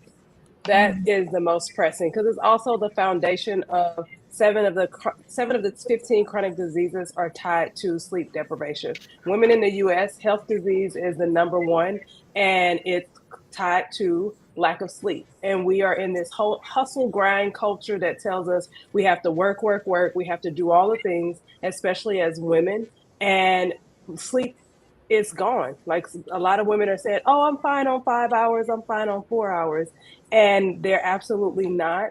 And until they're willing to embrace the fact that they have to go to bed, then all of the challenges will continue to be pressing no matter what they are until they go to sleep. But once again, no one's death report says sleep deprivation. Wow, wow, wow. That is really important to understand that. Thank you so much, Lasashta, for explaining that. Sleep is definitely something very important, and I know myself, I'm very guilty of losing the sleep. It looks like Adrian, did you want to chime in? Yes. I'd love to tag team with the Shasta. I'm glad you're here. I'm sure it's really hard being out there. I'm a Californian. I'm kind of choked up about it from Southern California. Watching all you're going through right now is really, it has to be really hard. So thanks for being here. I'm going to tag team because of my wellness wheel, because I believe that our health challenges are a confluence of a few strategies that women are stuck in a mindset. And we are stuck partly in a mindset of productivity. More is better, and less sleep goes with that. We're stuck in a mindset, well, let's talk about food, about deprivation dieting. Less is better. And so I believe it's all five of my wheel. I really do. It is the biggest challenge we have. We're not eating enough. We're not sleeping enough. We're not strength training enough because we are caught up, particularly midlife women. Midlife women are still stuck in their 20s and 30s mentality that you have to have high intensity cardio. You have to have a pool of sweat on the floor underneath you. And frankly, that's exactly the opposite of what we need in midlife. I think that we also need to figure out a way to hone in on our stress. Stress resilience is part of my practice, and it goes hand in hand with LaShasta's expertise in sleep. They go together. When your stress resilience practices, you have your good tool set, then your sleep is better, and the opposite applies. And when we don't make time for any of these things, I'm saying 2 to 5 to 7 minutes per day on all five of my spokes, then that's what happens with our health. And that's where we see a lot of the challenges with our health system right now. I really believe it's all five of them. Wow, thank you. Thank you, Adrian. Miriam, want to jump in? Absolutely. I think that this is such a critical conversation, especially around stress and sleep with women's health. And as a functional medicine dietitian, I'm always looking at what's the root cause, like why are women experiencing illness and imbalance? And when we look at the leading causes of health issues globally, and especially in the US, of women's mortality, we suffer disproportionately from cardiovascular disease, which is often honestly associated more with men, like collectively, that's what we think about, but so many women suffer from cardiovascular disease, autoimmune conditions, mental health issues. And when we really look at what are the root causes of this, I think that this extreme like stress and pressure that women do hold, right? We have, we absorb more caregiving responsibilities and stress for our families, whether that's infant care or elder care. And now, you know, with this tremendous amount of stress in like the workforce. And so I think that it comes down to educating women about our bodies. I think that that's another really important piece of this conversation. I know that I have gone through extensive medical training, and learning about my menstrual cycle and learning about my bodies was never anything that I learned about in school. And it was really beyond that I had to really educate myself. So I think educating women about their needs as they change throughout their lives, like what are the pressing needs as they get older with weight training and, you know, resistance training and building bone density and cardiovascular health, and how to eat to really nourish themselves. I think all of these pieces are really important in the conversation of supporting women, women's health and longevity, not in just preventing these diseases, but also helping them feel really vibrant and present in their lives. Thank you so much, Miriam, for sharing that. And I think those are really important points that we have to recognize, especially the education about ourselves. I really do believe that we are so much in the dark, and especially when we're discussing about caregiving and stress management. As a millennial in what's called the sandwich generation, you know, my generation is taking care of kids, but also taking care of their parents. So how can we cope and stress with that? And I like what our speakers have said so far about stress management and resilience. And speaking of resilience, as someone who is very familiar with positive psychology myself, I want to call on Elle to speak a little bit about more to that, if you have anything to add from the positive psychology perspective. Absolutely. I think one of the most pressing issues, in addition to sleep, is that the mind and body connection. When we talk about mental health and mental resilience, it's about doing the thoughts, actions, and behaviors that set us up for when we have those traumatic events. So focusing on a gratitude mindset and journaling and these easy interventions that are unknown to so many, that are groundbreaking research that's showing what a gratitude practice can do, and setting ourselves up to combat the stress that we have. But this stress gets in our body, creates autoimmune diseases and other sort of issues that we need to talk about. I think it's a complete, crisis in what we have. And in addition to isolation, what phones are doing to us and our relationships and our mental health is quite scary for me. Absolutely, absolutely. Thank you so much for sharing that, Elle. Oh, Miriam, you have your hand up as well. Oh, you didn't want to. Okay, that is fine. But thank you. Oh, Shasta, go ahead. I was just gonna say that I agree with Adrian. She dropped some in the chat, and I often say this as a speaker when I poll the room about sleep deprivation, when I poll the room about the chronic diseases, and I ask them, how many of you, your doctors prescribe sleep? And literally there's one or two people that may raise their hand. And so I agree with what everyone is saying about the awareness. But as women, we have to first be willing to boost our emotional intelligence. Like, we have to want to be more self-aware, because our body tells us what it needs. Our mind tells us what it needs, but we will dismiss it. We will ignore it. We will say it can wait until later. So we can put out all the resources and all the information, but until each woman is ready to have autonomy of their mental wellness, of their physical health, then it's just information. I mean, we have AI. You can literally use a voice memo. You don't have to type, and say, hey, I'm not sleeping. What are some things that I can do to go to bed? And the information is there. So we have more information readily available and easily accessible than I think any time ever. But as women, we're going to have to choose to put ourselves on our list first, instead of not finding ourselves on our list at all. Wow. Yes, Adrian, go ahead. I just wanted to briefly say what I said in the chat was that women tend to rely on that annual visit with their OBGYN for everything. And we have to just give them, let's just say they don't know everything. They weren't taught in medical school about sleep. They most certainly, in my world, in strength conditioning and in exercise and in food, they weren't taught. They had 5 hours total of both in their entire medical school career. They received 5 hours of education on exercise and diet. So we need to do our own work and then not rely solely on that one appointment per year. Oh my goodness. Yes, Miriam.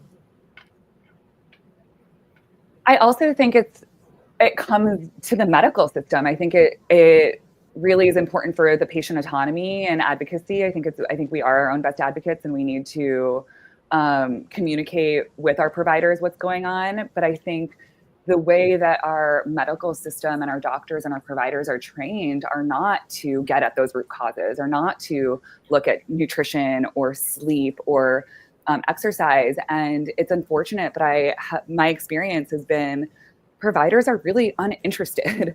Like, I've had a patient with endometriosis who ended up in the ER, and her only options were surgery or a medication that was going to put her into an early menopause, and with all these side effects. And that's when she came to me, and we reversed these issues. Her doctor wasn't interested in hearing how she did it.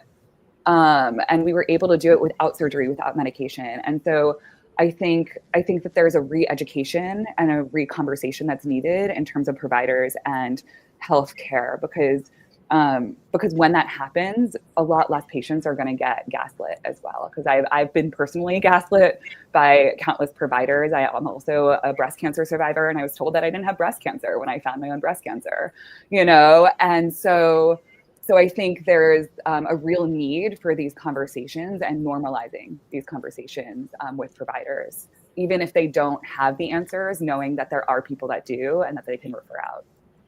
Oh, thank you so much, Miriam. Before we go on to the next question, I want to call on Molly. I want to call on Molly as she placed something in the chat. Would you like to briefly mention? Well, sure. It's what other on the panel are saying the same thing, that doctors are not asking about nutrition when assessing our symptoms. So others have mentioned that as well. Yes, absolutely. Thank you so much. Marie, please jump in. Yeah, I really agree with everything that everybody's saying right now. One of the things as an ambassador for American Cancer Society is that we promote right now, as we all know, 60% of women are not getting screened for cancer. And the rates are so high. Not only that, but it's so important, even when you don't have cancer, we promote the fact that even drinking a glass of wine every day can affect, or especially when you're stressed and you're drinking and we do have to give each other praise. The fact that we carry so much, we're running businesses, we're taking the kids to school, we're taking care of the home. We do so much. So naturally, of course, we're going to be a little stressed, right? But when we add like the bad diet and drinking whenever we can, in my case, wine, all those things, and not exercising, all those things really end up it puts us in a bad situation. So with that being said, I truly agree with everything that everybody is saying here. And I guess as women everywhere, we just have to put self-care first, because when we truly take care of ourselves, not only that we have less stress, but we also, we don't have to go through going through diseases and all these things. So I truly agree with everybody on here. Yes, absolutely. I concur as well. Thank you all so very much, which really brings to the point, as some of you, or a lot of you mentioned, about our healthcare system, which poses quite a bit of challenge as well. As this question states, like, how can healthcare system meet the specific health needs of women, particularly in underserved areas? As we were talking about it in a generalized area, but in underserved areas of marginalized communities, how can the healthcare systems meet those specific needs? So I will call on, LaShasta, did you have your hand up? Oh, that is fine. Amy, how about you? I think this goes back to the conversation we were just having, but the main factor is doctors don't care. They're not asking. If you come in with an issue, they're just going to be like, well, you're just tired. They're just going to push you off the side. It took me 4 years to get a diagnosis for complex regional pain syndrome because the doctors didn't want to listen to me. They were ignoring what I had to say. In the underserved areas, the research is even more like can you even get into a clinic? Can you even find a doctor that's not only you can get to, are they going to listen to you? And at the end of the day, we have a healthcare system that's really set up to ignore women and their needs. And I think that's the bottom line. Yes, absolutely, absolutely. Elle, then LaShasta, then Adrian. The system is broken and it's set up and it's harmful to women. I mean, do we have the rights? And even doctors who want to help, the system and policies they're in, even I think of access to legal abortions for safe access for women and freedom of choice. But doctors are put in this wheel that they no longer have control of what they're able to do with their time. So I think of underserved women. How do they have access to the provider? How do they have access to the information? Here in my community, I can't find an OBGYN. There is no provider that is taking new clients. And so if you can't get access and insurance and the cost and the relationships and how do women, especially underserved communities, advocate for themselves when It's just so easy for doctors to write a prescription without, as Miriam's work. I've worked with someone similar to you who changed my life when 3 doctors gave me an antidepressant when I said, I'm fatigued, I'm not sleeping. There's a difference between fatigue and depression, and those mental health components are really important, but they're not listened to. So I'm preaching to the choir over here, as we're very aligned with this. But I think what we have to do is engage with our nonprofit organizations. We need to advocate. We need to vote and put people in positions of power who have women's best interests at heart. Thank you so much for that. Jackie will be next after LaShasta and Adrian. Please jump in, LaShasta. Yeah, so honestly, I think that the healthcare systems are not coming to save us. Recently, Lovey Ajayi Jones said that community is a verb, and I believe that that wholeheartedly. So until we work as a community, and coming from a life where I lived as in an underserved area, growing up in poverty, and understanding now the difference of the care that we were given as children and in our teens, and even now, being able to advocate and know the questions to ask is the difference. And I believe that we have to share that amongst ourselves, because yes, the system is broken. It's going to be broken for probably the rest of our lifetime and part of our kids' lifetime. But as a mom who decided to be a mom again at 42, I had different questions than from 24. And the way I had different questions was about being in community and having conversations to know. There was no doctor that taught me to go into the doctor's office and say, what is the homeopathic method for that? Because you went to school and they taught you more than one way to solve that problem. And until you know to ask the question, they're not going to access that information. Or to know that as a Black woman, I'm going to be treated differently. My pain level and my pain tolerance is not going to be honored the way it will my counterpart. So at 42, I was smart enough to say, let me put people around me that either look like me or are allies to me. So when I'm in pain and I cannot advocate for myself, they can. And I can tell you, it saved my life, because after my pregnancy was fine, everything was great, but the day after I went home, within 24 hours, I was back in the hospital, but with postpartum preeclampsia, which no one really talks about or know about. But the reason why I is because my doula looked like me, my OBYN looked like me, which she was the only one in the Austin area, and that was accepting new clients, to your point, Elle. And then the one that was on call, same thing. And she took an hour and a half looking at one number in my blood results. And she told me, had I not started to research on my own, because they didn't teach her this, I would have let you go home and you probably would have come back and been admitted into the ICU. It's important to have community, to have the conversations, and then to know how to show up in that space and advocate for yourself, because the system is not going to save us. And it's not going to be fixed anytime soon. Thank you so much, LaShasta. I resonate so much with what you said for that. I'm going to also go to Adrian as well. I know that a lot of us have a lot to say on this. So I'm going to keep this conversation going, because I believe that this is really important. Adrian, go ahead. Yes, women were not required to be in medical studies until 2016, women-only studies.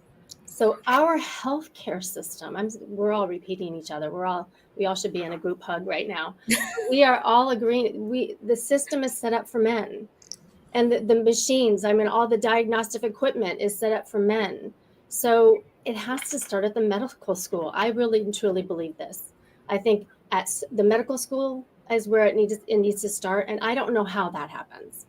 I am not an expert in how the medical schools change. It has to do with their donor.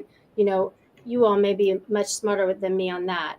And I do believe, because I work with midlife women, and LaShasta, you were talking about you wanted to be with someone who looked like you, who was around your age. Black women suffer more from perimenopause and menopause than I do. And we know this, but how many doctors know that? And so when it comes to working with women in perimenopause and menopause, I really challenge my clients and the companies that I work with to help women find somebody different who actually knows what they're talking about and has maybe even experienced like we have, And I do think in the underserved communities, look at how many women are going through perimenopause and menopause, and they don't even know what it is. A lot of times they're going to be given an antidepressant and sent home because they're stressed. Well, yes, they're stressed because their estrogen is, or their progesterone is on a roller coaster ride. And I just think, bottom line is, I think it has to start with the schools. I would love to teach about menopause in grade school, because they're teaching them about, they're teaching them the birds and the bees, but they're not teaching them about what happens next. Yes. There's not a lot of research on that. So. Oh my goodness, absolutely. I'm seeing a lot of hands go up. I'm going to call on. I love it. And even Amy said in the chat, we do not have healthcare, we have sick care. And we do need to find ways to reimagine what our healthcare system looks like. Jackie, what are your thoughts? Well, I wanted to say that LaShasta said a couple of things that really hit my heart. Number one, community is a verb. And second, the healthcare system is not coming to save us. And what I thought about when you asked this question is, it's frustrating because I don't have an answer. I don't have an answer to the fix because I'm not sure how we do it. And that makes us feel really hopeless. And that puts us in this space of victimhood, and we don't deserve to be in that. So what are ways that we can empower each other in the meantime? I also have a story of not being heard. Adrian mentioned the healthcare system being set up for men. I want to be really specific. It's set up for cis, white, hetero men. That's who it's set up for. And when we think about people who are underserved, I'm a Latina. I'm technically in that category. And when I went to a doctor 17 years ago with such ridiculous panic, paranoia, depression, CPTSD, I was told by a white woman to take vitamins. Even though my psychologist said, you need medication. It got to a point where I wasn't put on medication until I was in a hospital because my panic had me in such a way that I passed out in the shower and hit my head. This is uncalled for. We're not being listened to. So how can we create spaces that are safe and create funding outside of the healthcare system? Because those 2 minutes at a time, I'm generalizing, I don't know the number, but the 2 minutes of care you get are not going to cut it. But it is professionals like the women in this room who are going to take the time to help. So how to create that? And as a business owner, we can look at things like sliding scales, or we can look at scholarship opportunities where we have clients who have the funds to be able to pay and pay maybe a higher amount so that the next person can get the help they need no matter what. Yes, absolutely. Oh my goodness. Thank you so much. We have a lot. Miriam, we're going to have to move on to the next question as it is very much connected to what we are discussing. So definitely Miriam and then Marie and then on to the next question. Go ahead. Yeah, I think this conversation is so powerful, especially when it comes to serving underserved areas. And unfortunately, I think in the US, healthcare is a privilege. It's not a right. And when we look at the leading causes of bankruptcy in the US, 60-something% of that is actually because of medical debt. And when it comes to accessing like good care is expensive, and I can pick up my prescriptions at my pharmacy for free, but supplements that actually help to get at like the root cause of those nutritional imbalances, that is so pricey. And so I really have to echo what Jackie was saying about this need for scholarships, about this need for a sliding scale, and then also community support and community education and sharing like how to eat, right? There are a lot of individualized ways that we can customize, our diets and how to nourish ourselves and getting really at those root causes. But also at the same time, there are ways that we all universally can think about food and nourishing ourselves that we can hold in community settings. And so I think conversations like this are really where it starts to begin shifting that, because the system, the insurance system is really such a frustrating thing for so many people to navigate, plus that barrier that we've been talking about doctors and how they're valuing like holistic care. So I thank you so much. This is really important. Thank you. Thank you. Marie, go ahead. Thank you so much. Yeah. Yes. And, I wanted to say something about what Jackie just said, because last year in January, I went to the summit that we had for American Cancer Society, and the numbers for African Americans, Blacks, and Hispanics was so low because we're not getting screened for cancer, and the studies are not being done for Black women and Latinas. So I truly agree that we need to do better. The underserved areas, I think we should have clinics available for them to get screened for cancer or for any diseases or for any health issues. They're not being screened early because they don't have the insurance or they don't have the resources. So, or it's not being promoted. If you look at media, when they promote health, there's Caucasians, you don't see Blacks, you don't see Latinas. So it's not really being enforced in the lower community, and we just need to do better. We need to have resources, we need to have education, just awareness that we need to do better. Yeah, I concur with that as well. And as we're talking about our healthcare systems, as we're heading towards our end, unfortunately, this is great conversation. But as we are talking in the midst of a tech panel, we are wondering, let's see if the slide can talk. Okay. How can technology and innovation help to improve all women's access to health services? We talked about the systems piece as a whole. How can we bring technology to help support us in this? Okay. Elle and then Amy. On one side of the coin, the technology is incredible. If we can diagnose earlier breast cancer and other sort of interventions for earlier diagnosis and better testing, more virtual options for accessibility and reduction of cost, technology can transform healthcare for women.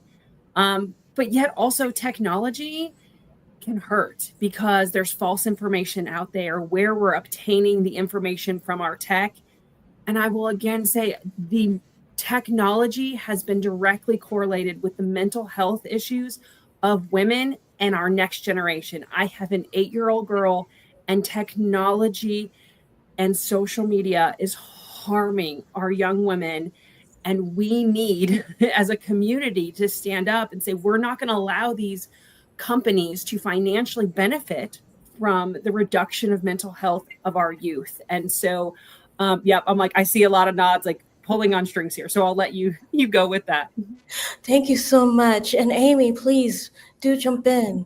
I'm going to say just really quickly, I think the flip side of technology is it's where I find my communities of people. I got diagnosed with a rare allergy. I go to my community. We understand each other. We have advice. We're like, or we just sympathize with each other because we're like, yeah, that just sucks.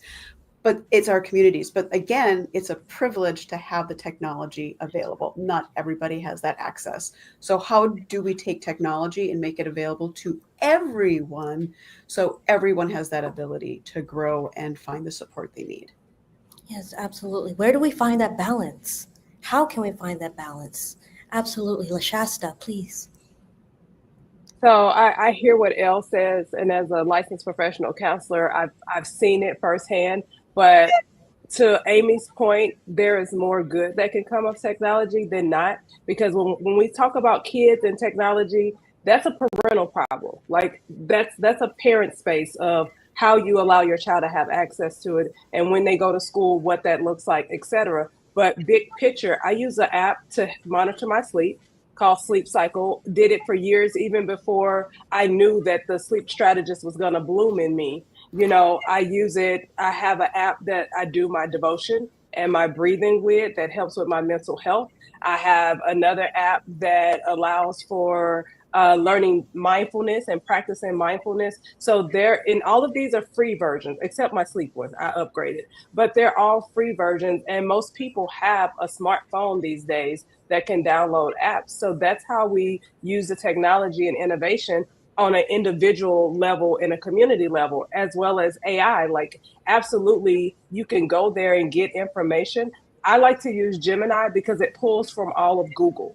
And Google is a solid search engine. And no, you can't believe everything that you Google with your symptoms, but you can ask it, what questions should I ask my provider when I have these symptoms? So once again, the technology can be great and beneficial depending on what we put into it. Now, if you say I have all of these symptoms, what's my diagnosis? That's different, right? Versus what do I ask the medical professional when I go in to speak with them? So I think utilizing the apps is a great way to go, and finding your community online as well. Amy, I 110% agree with that. Thank you. So, Molly, please. Yes, I've been silent for a little while, just listening, because my area of expertise is in domestic violence and domestic abuse. And one of the things that I see happening with the healthcare is the stigma of being a victim of domestic violence or domestic abuse. How can technology help that? I see that there are a lot of communities that can help women, because that's the majority of the people that are victims. Like Elle said, having communities where they can share their experience or be part of a group. But the healthcare system is not, just like not asking about nutrition or sleep. They're not schooled or educated to ask about what's going on in the home, what's going on with your intimate partner, because it's hidden. There's a stigma. There's still a stigma about talking about it. So I want to use technology to help eradicate that stigma and bring domestic abuse out of the shadows. Thank you. Thank you so much for sharing that, Molly. Unfortunately, we're at time, so I will call on Jackie for her last words and ask the question overall: how do we overcome the stigma that we face in this healthcare system?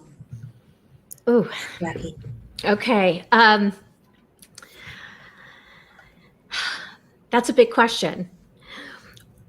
First and foremost, women experience psychological patriarchy.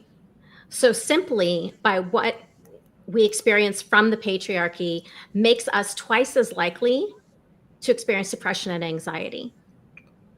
I chair the Global Wellness Institute's Diversity, Equity, Inclusion Initiative, and part of our research is video interviews. And we ask, if you were to prioritize mental wellness, physical wellness, or financial wellness, if you had to just choose one, what would it be?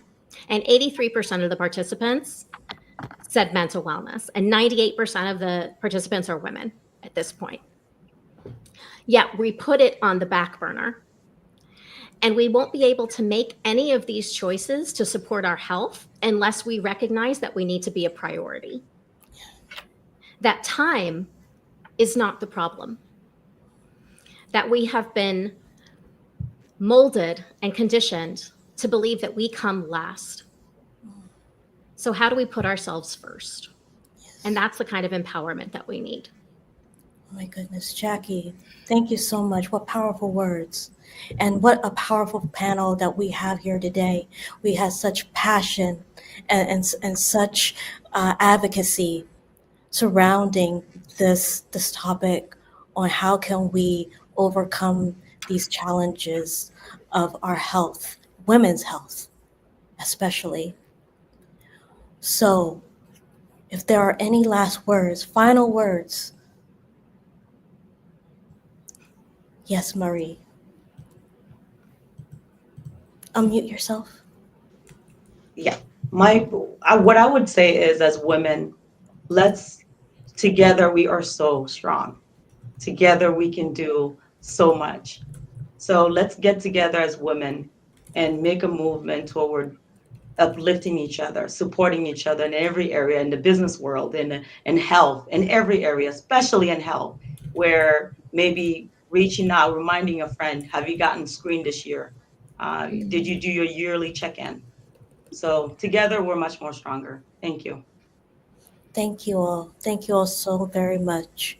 And yes, I agree with Jackie. Let us use technology to use our voices as we are doing here today and minimize this and to erase that stigma. Thank you all so very much for being here today. I am so grateful to be on this panel, to be moderating this panel. This gives me so much hope, and I have so much gratitude. So now we are at time. Thank you all so much for joining us. And please, for those of you who are watching, connect with these wonderful and powerful women and their social media handles, or however you feel comfortable connecting.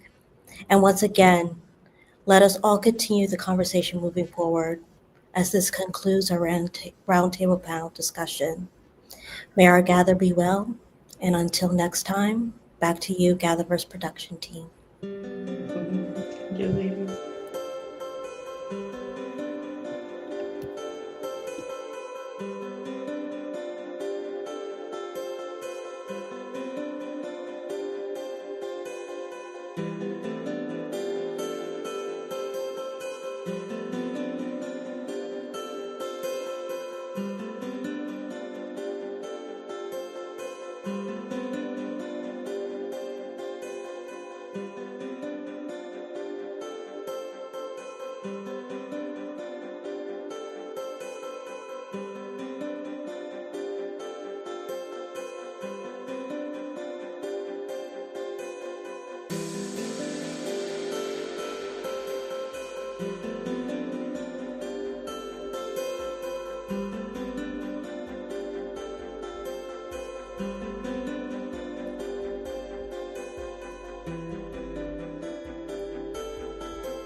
Welcome, family. Welcome. We are delighted to have you here today. Welcome to GatherVerse SHE Summit Fireside Chat, Her Place in STEM. My name is Devonna May. I am an attorney, a brand strategist, and the creator of It Girl GPT. And today I am honored to share this space and this chat with Miss Cinnamon White, the CEO of Tech Now and the founder of We Tech. Cinnamon, thank you so much for joining us. How are you today? Hi, everyone. Hi, Devonna. Thank you. I'm doing great. Excited to be here. Wonderful to have you here today. Thank you so much. So I know from taking a look at your profile and getting more acquainted with the work that you do, that you are passionate and that you are dedicated to making technology accessible for all, especially when it comes to closing the gap, the gender gap in STEM. So if you would, just take a few minutes to introduce yourself to our audience and tell us a little bit about what inspired you to pursue a career in STEM. Well, it's been some time, so let me think about that one. I am what everyone will call these days as an advocate for women in STEM, particularly Black women. I consider us not to just be consumers, but creators, innovators, and disruptors. We're building a future, and AI understands our health needs to work with our apps, connect our communities, and overall close the gender gap in STEM fields, one code at a time, one startup at a time, one leadership role at a time. We can't build this world without us. We are women. From that perspective, I operate from, and it's been as long as I can remember.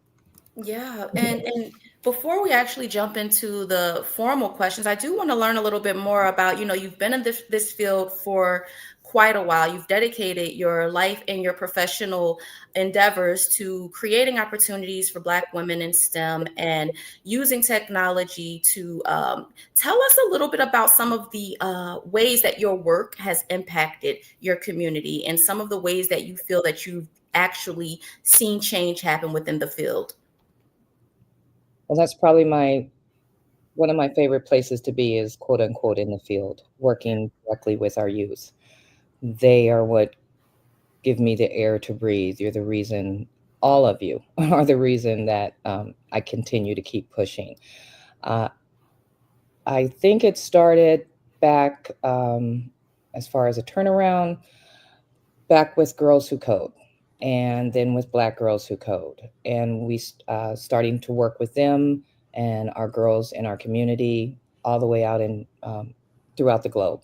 So I would say that would be one of the biggest impacts that I aligned with in the beginning, and then it stemmed beyond that as well. Locally. And that's an amazing organization, and I think we all should kind of be responsible for creating the spaces, creating the organizations, and bringing together the people who have the technical skills, the heart, the just the ability to, I always like to liken us. We're all on the same team. We're all trying to create impact and enrichment and opportunity for our people, for who are usually underserved communities, and we all have a job to do. And there should be so much pride in the diversity of the responsibilities that we share. And someone may simply be responsible for opening a door for someone else. Someone may be responsible for giving someone resources or network or whatever it is you can do. I'm just so grateful to have this space where we're gathering to collect our insights, and we're gathering our human connection and our human network, so we're able to continue the work that needs to be done to break barriers and create opportunities for us, especially in the spaces of STEM and STEAM. Speaking of breaking barriers and speaking of challenges, tell me about some of the systemic changes that you believe are needed to create pathways for women to excel and to lead in the space of STEM. Good question. I would look at what you started off with as far as breaking barriers, and something I mentioned as far as one of the first organizations out there looking at directly of making effectual impact for women. And I mentioned Girls Who Code and Black Girls Who Code. So the early exposure would be a very key necessary step. Directly dismantling the biases as far as our corporations, such as our FANG companies, Microsoft, Google, making not just lip service, but making direct action, direct initiatives in order to make a safe space, an inclusive space, an equitable space for women, especially Black women. Mentorship, definitely have to have it, have to see it to be it. We have to turn around and give back. We have to show them. We have to continue to pave the pathway. And let's see. I'll stop at those three. No, that's actually wonderful, and I love what you say about early exposure and representation and mentorship and giving people direct access to opportunities to interact with the field within the field. I remember, growing up in a community where there were no real examples of what success looked like outside of a small, very marginalized space. And when I got to college, my professor, she was a young Black woman. She had just graduated law. She had graduated law school. She was my English professor, and I was just in awe of not only the fact that she was a young Black beautiful woman, but that she was so educated, and that I had never seen anyone in that space, a Black attorney, a Black female attorney, just never saw it before. And then when she told me at the end of the semester that she saw it within me, that I could be an attorney as well, I literally took her word and I based my entire educational trajectory on that. So it is so important to have representation and to have support systems and to have education. So speaking of education, tell me a little bit about what you think our organizations, our schools, even in the professional space, what can we do to better support women to achieve careers in STEM? You know, what can we do to help them to get on that pathway? Well, that's a big one, and we could literally repeat what we started with as far as the early exposure and the representation. I think we have a lot of organizations that are taking steps in that very direction as far as getting the necessary education and skills out there to and focusing directly on our primarily underserved communities. You have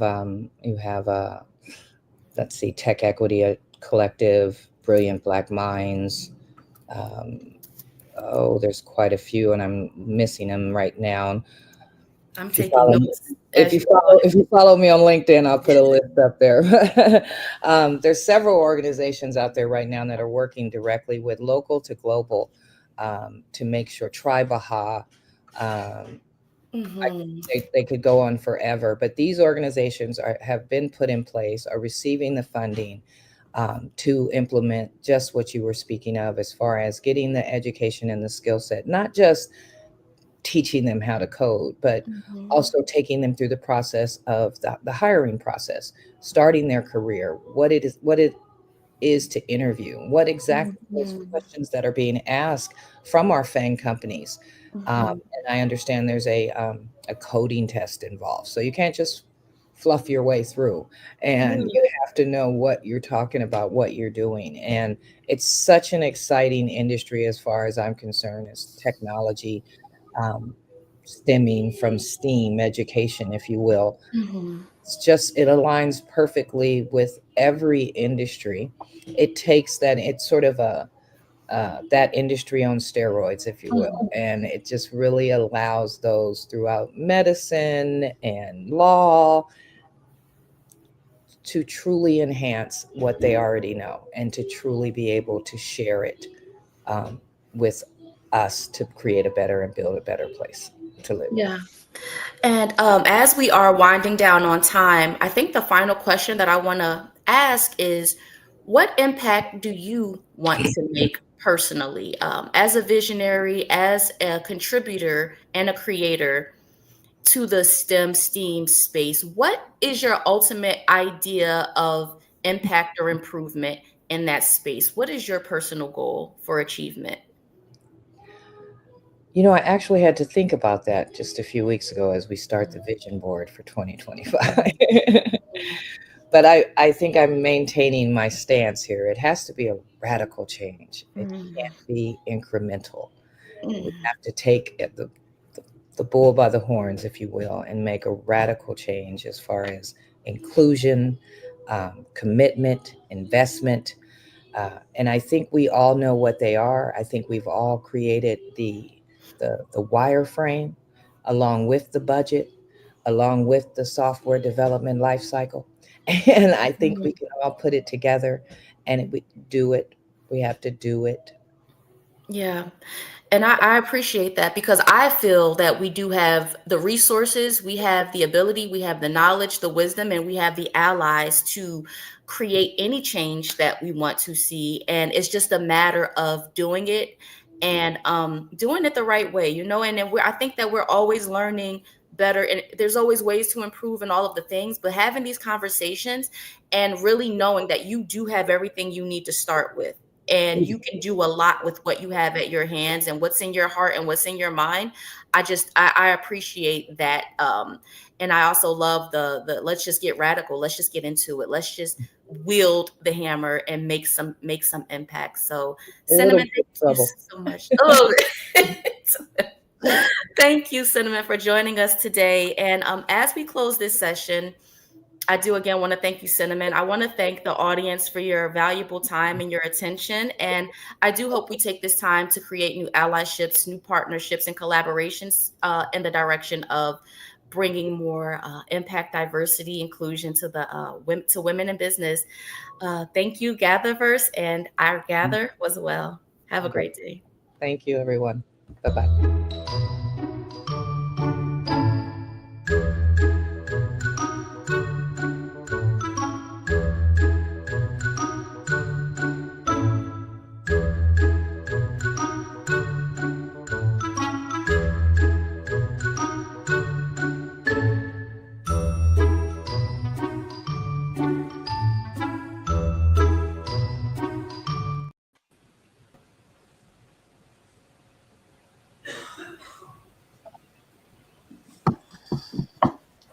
Hello, greetings, and welcome to another roundtable panel on the cause for equality, women spearheading the world of technology.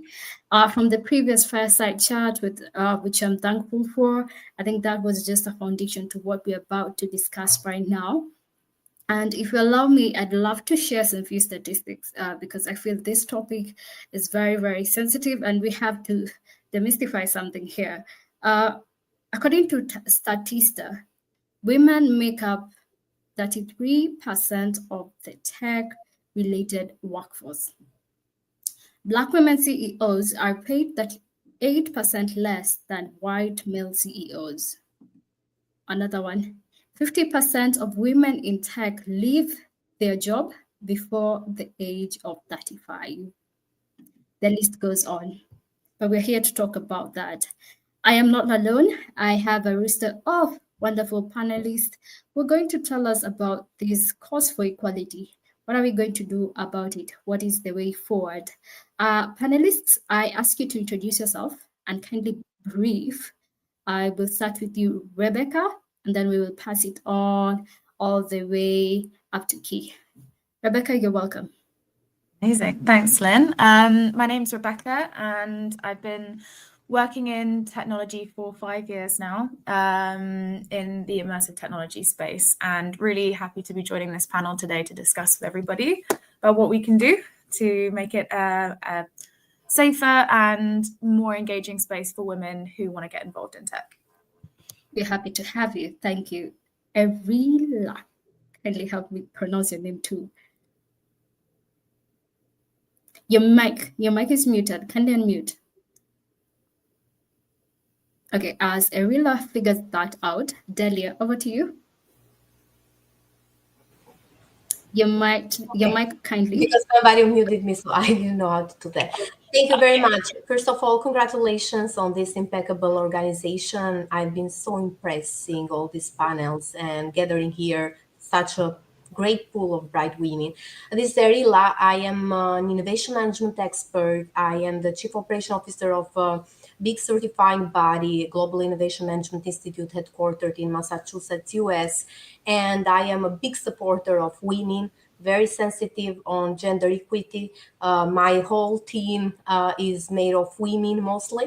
And I am undertaking right now an initiative of building a network of women on innovation with the main intention to make them more visible and to support each other when it comes to opportunities in this domain.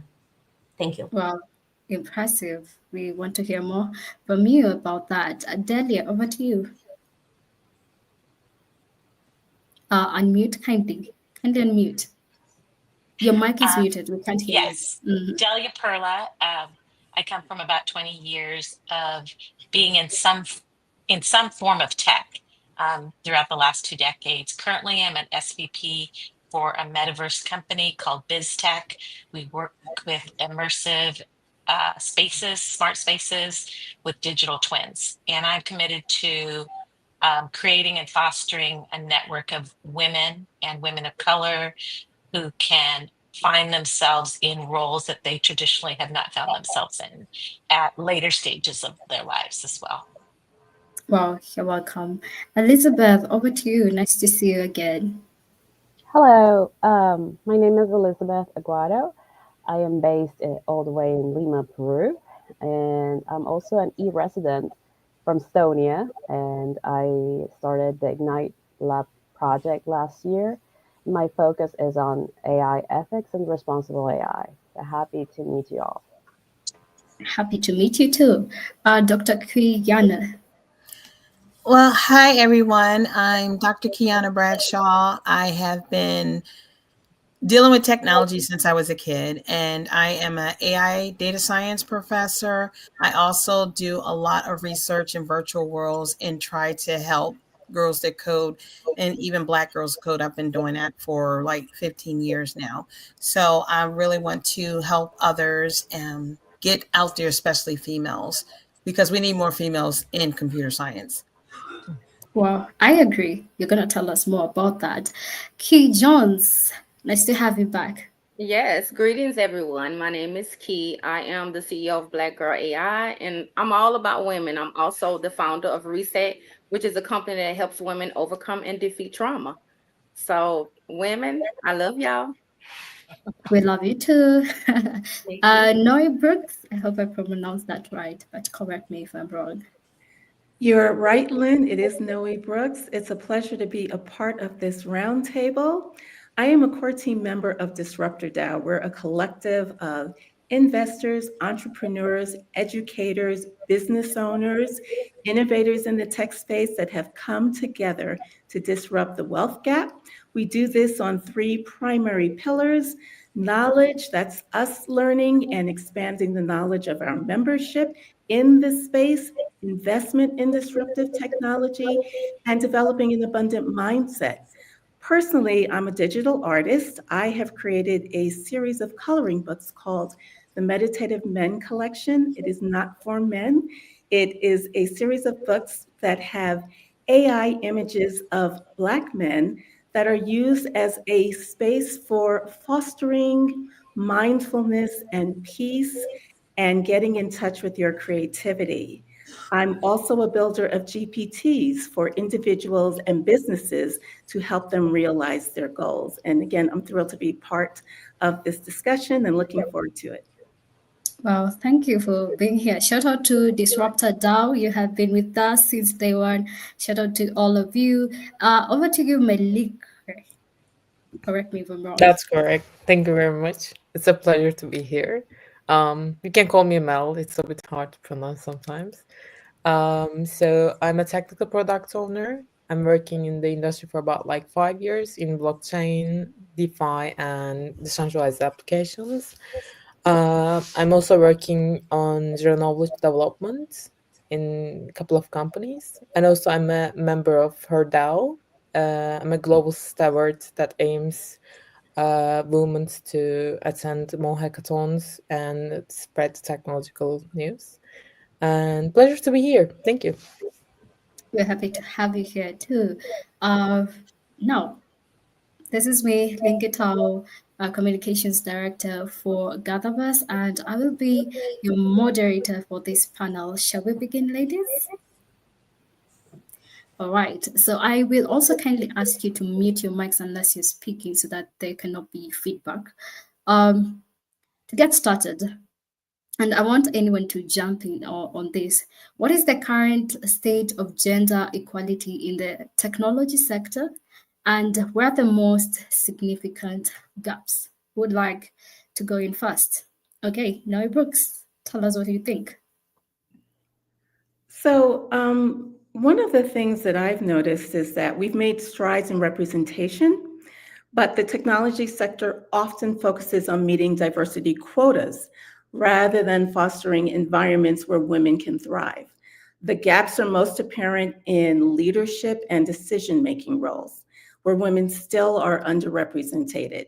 So it's not just about having women in the room anymore, and we talk a lot about seeing ourselves in the room, but it's about ensuring that our voices are valued and that they're shaping the industry. And one thing I am noticing more myself is that having a woman there, we need to support her. Women need community because being in the room can be a battlefield. And having the support and the fortitude when you are in the room helps you be centered in who you are and what you bring to the table, knowing that you have a powerful community behind you and that you are not alone, even if you are the only person who's there. I totally agree. Feeling like you're not alone in this and having that sense of backup, I think that's a very, very big pillar. Dr. Kuyana, I see you agreeing to this. I feel like you have something to add to that. Please go. Yes, absolutely. Because when I looked at some of the statistics, it was like 1% or 0.5%, even at some of the big tech companies. And that's ridiculous for women. So we need more women. I go to tech shows. I'm one of two that are there, especially women of color. I'm the only one there. So that is something that really needs to change. And they're always saying, well, every time when I used to apply to tech companies, we don't have anything in marketing for you. They're not even looking at my technical skills. So they're not even trying to recruit Black women into these type of roles. And that's really worrisome for me, because I try to help other minorities into it, and it's just not enough. It's not. It's really sad. I can share something too. Okay. Can you hear me well? Yes, loud and clear. So, yeah, past October, I was taking a course with the Embassy of Canada in Chile about gender and cybersecurity. And so there were cases I can point out some examples, like they thought that because they were giving courses and maybe the assistant was part of it, then that's it. Well, we are helping women, right? But that's not what it is about. And also when some of them would speak to their supervisors, the chiefs, C-suite, and they were like, "But why are you talking about there is no underrepresentation? You are here," and that's kind of. I'm not saying that's gaslighting women, but definitely, like one of our colleagues said, that the decision making process still just formed by a group of men, and that is also an issue. Well, thank you for adding that. I want to jump into the next question because I feel it also relates to this, and I want to bring you, Rebecca. How has the presence of women in technology evolved over the past decade, and what progress still needs to be made? And anyone can jump in on this too. Rebecca. Yeah, thank you. So it's actually interesting. Before this panel, I was doing some reading, and it actually looks like the amount of women in the tech space has dropped over the last decade through some research, especially in the kind of director level positions and women in leadership. So actually going back to what the rest of the ladies have been saying about representation of women in leadership, and I think it's really interesting and probably symptomatic of the way that women have been portrayed in the media. I think that has a huge part to play in it. Growing up, watching TV, watching movies, and not seeing women represented in these roles, and on social media, not seeing women represented. And I think that there's a huge amount of progress to be made, and then we are seeing it. We're seeing movies and shows and amazing kind of social media tracks with Instagram and TikTok and ladies in STEM and people who are putting themselves out there and representing themselves and being not afraid to share that knowledge and open to kind of discussing with each other. But I think there's a huge part that our community has to play in kind of being visible and being seen as women in tech. Definitely, I agree. I have been in the media space, and I agree on the fact that how women are portrayed in the media space, especially from the community I came in from, I never saw women being portrayed as innovators or technologists or coders. What I've seen women is doing the supporting roles that we're used to, that our parents were used to, or our great grandparents were used to. And I feel like it's a collective responsibility for the community. It's not only in the tech industry, but also us as a community. And maybe I want to bring in Delia on this, or whoever wants to chime in on this. Yeah, one thing I wanted to add, and I agree with everything that's been stated, is that even though we can acknowledge that there's been in the last 10 years, just from an education standpoint, there's more women in STEM today than there was 10 years ago, but it doesn't compensate for all the other holes that we still have. I think that the gaps that I see currently is just closing kind of the tech role gap of actually getting women into those roles, which is what Dr. Kwan said. She said, getting actually people into, I just got back from CES in Las Vegas, the technology conference, and it's still even though there's more today than there was 10 years ago at CES, there's still are functioning roles that are not being attained by women who even go through STEM education. I think another gap is addressing the pay disparity. There are still, by a large percentage, women are still being paid less. Women of color even less than that for the same exact roles, same education. And then the last one I would say is just combating the systemic bias that still exists and improving representation in leadership positions. I think those are probably the bigger ones that I see in technology for women, is that even though you might have a role, or even though you might have the education, or maybe you come in for a supported role and then you elevate yourself into a tech role, there's still systemic bias for women today in tech companies. I think there's a lot of growth in the last 10 years, but I think that we have a ways to go in building cultures that promote and hire women in those roles. I thank you because you've highlighted how far we have come.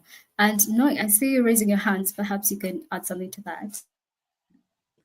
Yeah, I want to add to what Delia said. So barriers like unconscious bias and lack of mentorship, and especially in exclusionary culture, persist a lot, especially in the tech space. So women are often penalized for leadership styles that deviate from traditional male-dominated norms. And we can address this by creating mentorship networks, equitable policies, and leadership training that values emotional intelligence and inclusivity. I think us being, again, in the space matters, but we literally have to change the space to fit us and stop trying to fit in a space that is not made and will not change to accommodate us. We have to really flush out that space and make it hospitable. Thank you. You've even highlighted the previous question on systemic bias, which I felt like we should just move on to the next question. And this goes to you, Key Jones. And how can we inspire young women, especially in underserved areas, to pursue STEM careers? Malika, you can join in, or Erila. But first, Key Jones, we want to hear from you. Yes, I like that because it refers back to what we do at Black Girl AI. And first and foremost, how we can do that is just by showing up, letting, young girls see people like them, let them know that they can pursue careers in STEM, basically in technology across the board. They can do whatever they put their mind to. And what makes it better is, again, when they see representation of themselves. They be like, okay, if Miss Key could do it and everybody else could do it, then I can do it too. So pretty much just seeing representation. And that's how we can inspire the young girls and other women to pursue careers in STEM. Yeah, and just to add to what you have said, I encourage even the younger audience that are watching us, as Absolutely. these women can do it, you can do it too, or any of your relatives. If these women here can do it, you can do it too. Malika, I want to hear your thoughts on this. Oh yeah, I definitely agree with Kay. There are some programs like blockchain for social impact, like Hurdle, one of the team member that I've been. We are also targeting that the females underrepresented communities, including women, to participate in real world blockchain projects to have some social impact. So these initiatives not only show young women the potential of blockchain to drive social change, but also provide a platform for them to engage with technology and in an early age. So collaborating each other and showing up is a quite important part, I guess so. Yeah, and bringing them on in an early age, just like the previous panel had stated. Erila, please bring your thoughts on this too. Yeah, I think we have explored this topic a lot while we do these panels and speeches. And the issue is how come that women, for example, outperform, or let's say girls outperform boys when they are in the early ages, basically, when it comes to math and science, but by age 16, boys already are 33% more likely to pursue STEM compared to women. And there are many factors out there. It's like, of course, the stereotypes. It seems that parents as well, on the other hand, are more likely to recommend to boys basically to pursue STEM compared to women, and all these are data basically. I think I've seen something when it comes to women, and I saw this also in these panels.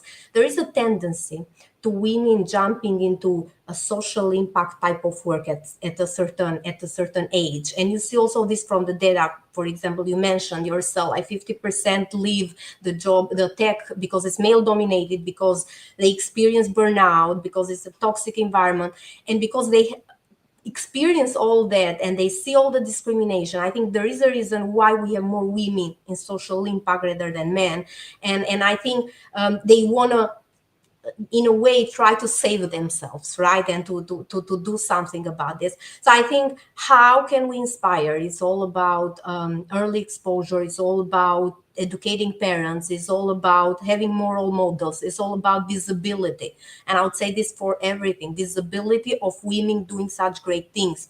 It's so difficult for me. We have a forum, for example, we invite experts on innovation to talk about. It's so difficult for me sometimes to find women. I feel ashamed because women don't put themselves out there that much, unfortunately, because of the confidence levels. The imposter syndrome is so, I think, high at women, and I think we need to work on this at early ages. I totally agree with that. And what you're just saying is like a top up to what has been said, not only on this panel, but even the previous panel, the need for confidence, the need for us women to put ourselves there. And as much as we have these conversations, the more we have these conversations, the more we enlighten each other, and the more we have that courage to go out there. Elizabeth, I want to bring you on this. How can we guarantee women equal access to opportunities and influence decisions in emerging tech fields such as AI and blockchain? I think it's important to have good connections with the public and private sector to ensure, like if we're talking about education, or as Erla was mentioning, like talking to the parents, if we're talking about young women. And at the same time, I think the more we step in, I mean, the more we have skin in the game, even though it's going to take time, VCs will also acknowledge more of what we can bring to the table. I don't think we can have a way to guarantee, because the space in itself is risky for everyone. So you also have to take it with with some patience, but definitely to give equal access, you need help from both, from your community and also from governmental organizations, and it's like teamwork, right? Yeah, That's what I can say. Okay. But before I come to you, I think Malika is in blockchain. I want your input in this because I've seen your work in blockchain. Perhaps you can add something to this, and then Noe, you can come in. Yep, of course. So as Hordao, some of protocols are sponsoring us for support women and encourage them to attend some hackathons, like EAT Global Hackathons, which are the biggest blockchain hackathons that are held in every year. So that's a great opportunity for women to attend, show up, represent, contribute, and so on. I think these kind of companies sponsorships are quite important, places like Stella and Algorand. They are also actively working to reduce gender equation, and they are focused on female developers, researchers, and entrepreneurs as well. So I definitely believe that supporting women has a key role on um, contributing on grant programs just to encourage them to show up it can be a playground for them to hack, contribute, so that they can have an experience and then they can enhance their networking opportunities and so on. Yeah, thank you for highlighting that financial support in terms of grants. I know you wanted to add something. Please do. Yeah, I just wanted to add that this is an area where we really need allies in power who actively advocate for women's inclusion and participation in decision-making processes. Yeah, we need people there for us, supporting us, getting into the room and stopping gatekeeping. Yeah, very true, very true. Rebecca, I want to add you to this next questions. What can schools, communities, and companies do to build a pipeline of women's talent in technology? I know you are in XR, and I know there's a story there, and there's something there. Maybe you can tell us how we can achieve this. It's a really good question, and I think at the school level, visibility, education, bringing women in to the conversation, getting them to do, presentations to the kids, showing them videos, showing them powerful stories of women leaders, people who have been involved in technology, and also explaining their backgrounds and where they've come from and how they've managed to break into tech is quite important. And actually, my background was I was actually a nightclub manager before I got into technology. My background, originally was in film, and I was really struggling in the industry and just finding it really difficult to, the people were quite tough to work with on a level. I didn't feel very confident. I was very full of imposter syndrome and was, I was like, gotta go. And then my interview at the company I work for was, we had a female director who, I didn't know much about the tech at the time, but I was really enthusiastic and I really wanted to do it. And she just cheerleaded. She cheerled the whole thing. She was giving me advice, information. She was really supportive, and she was like, you need to look into things like this, and this is where you should start, and these are the kinds of people you should talk to. And it's part of that community and fostering those connections. And like everyone else here has said today, the network is probably one of the most valuable things I think women have in their toolbox when it comes to equality in the tech space, and also just developing those opportunities and developing women and building them up, And when I see young girls and when they come, I do the trade shows and they'll come to the booth and stuff, I'm there and I'm going, you guys can do this. This is a fun job. It's totally awesome. It's really interesting. I never have a dull moment, and this is something that you can do. And I think it's so important to bring people into those conversations and just openly share that advice. And like you all said, not gatekeeping. Exactly. And just to take this opportunity to acknowledge the GatherVerse community and the women who just showed up at SHE Summit, amazing women like you. I think this is a very good opportunity to do what just Rebecca has highlighted, connecting and holding each other's hands. Dr. Quiana, you've been in this industry for such a long time. Do you have something to add on this?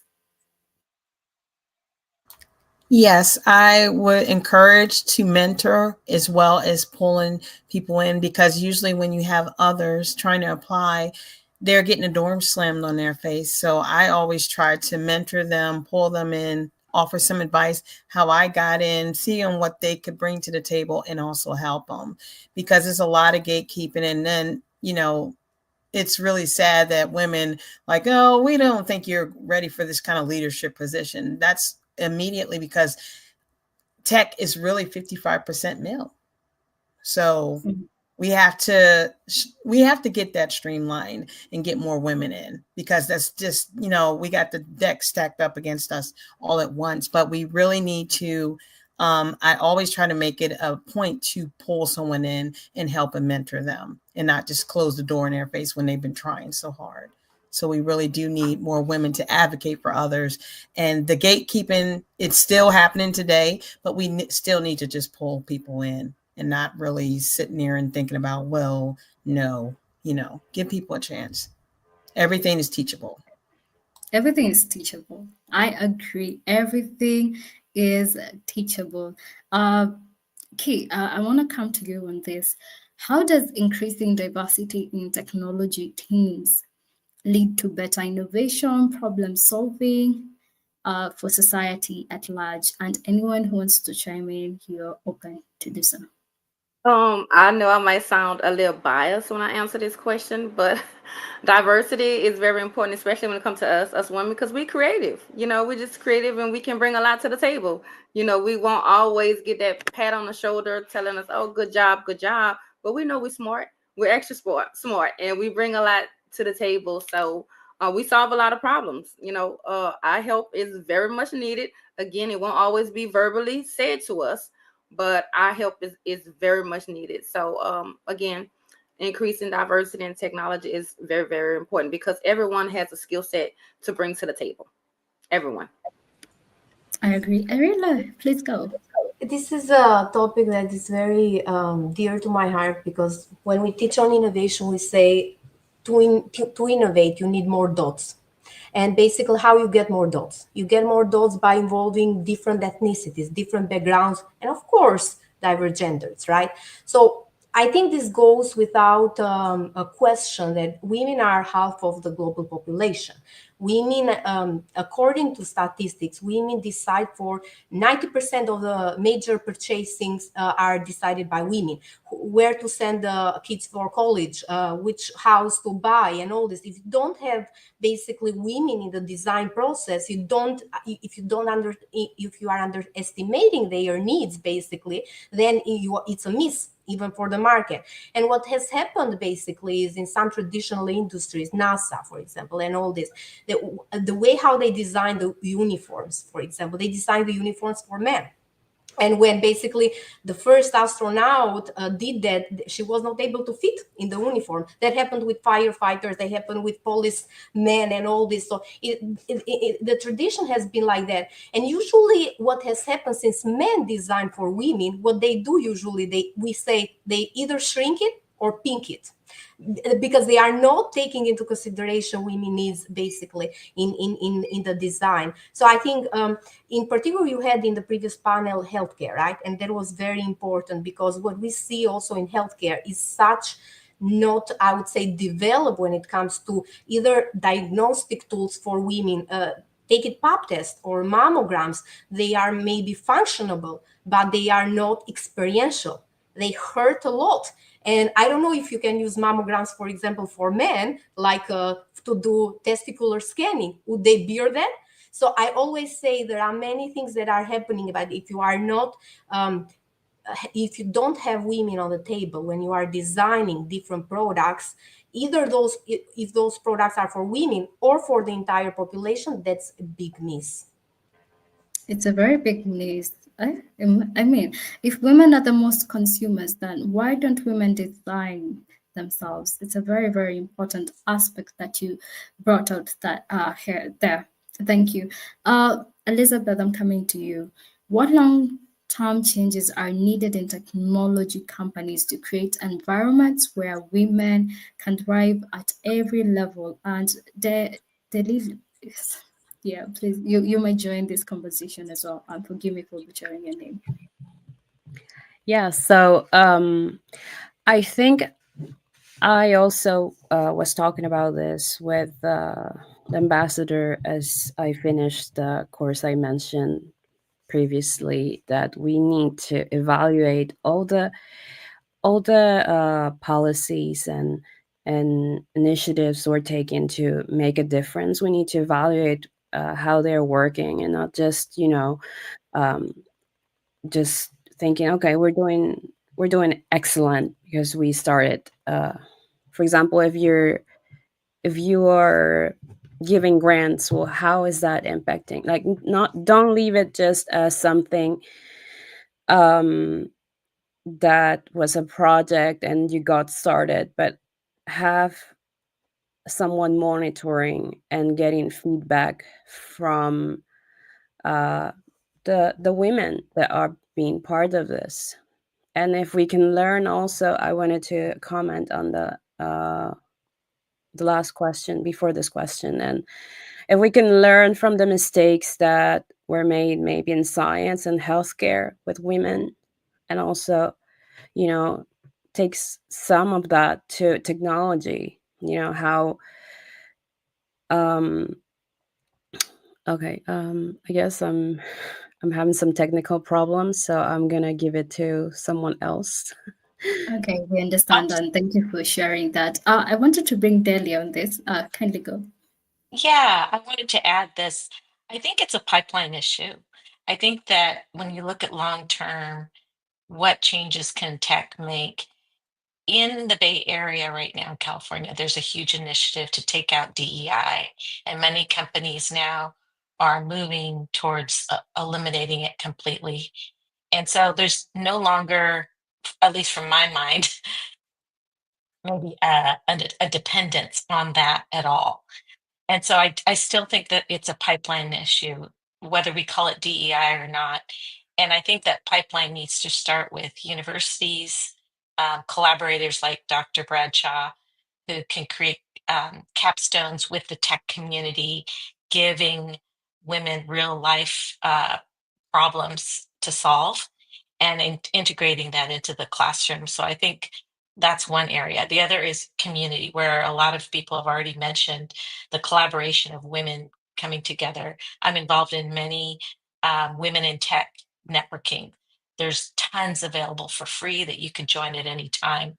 So I think it is a pipeline issue because those communities of networking give women confidence to actually enter into dialogues with other women in those tech fields to see that it's a viable opportunity for them.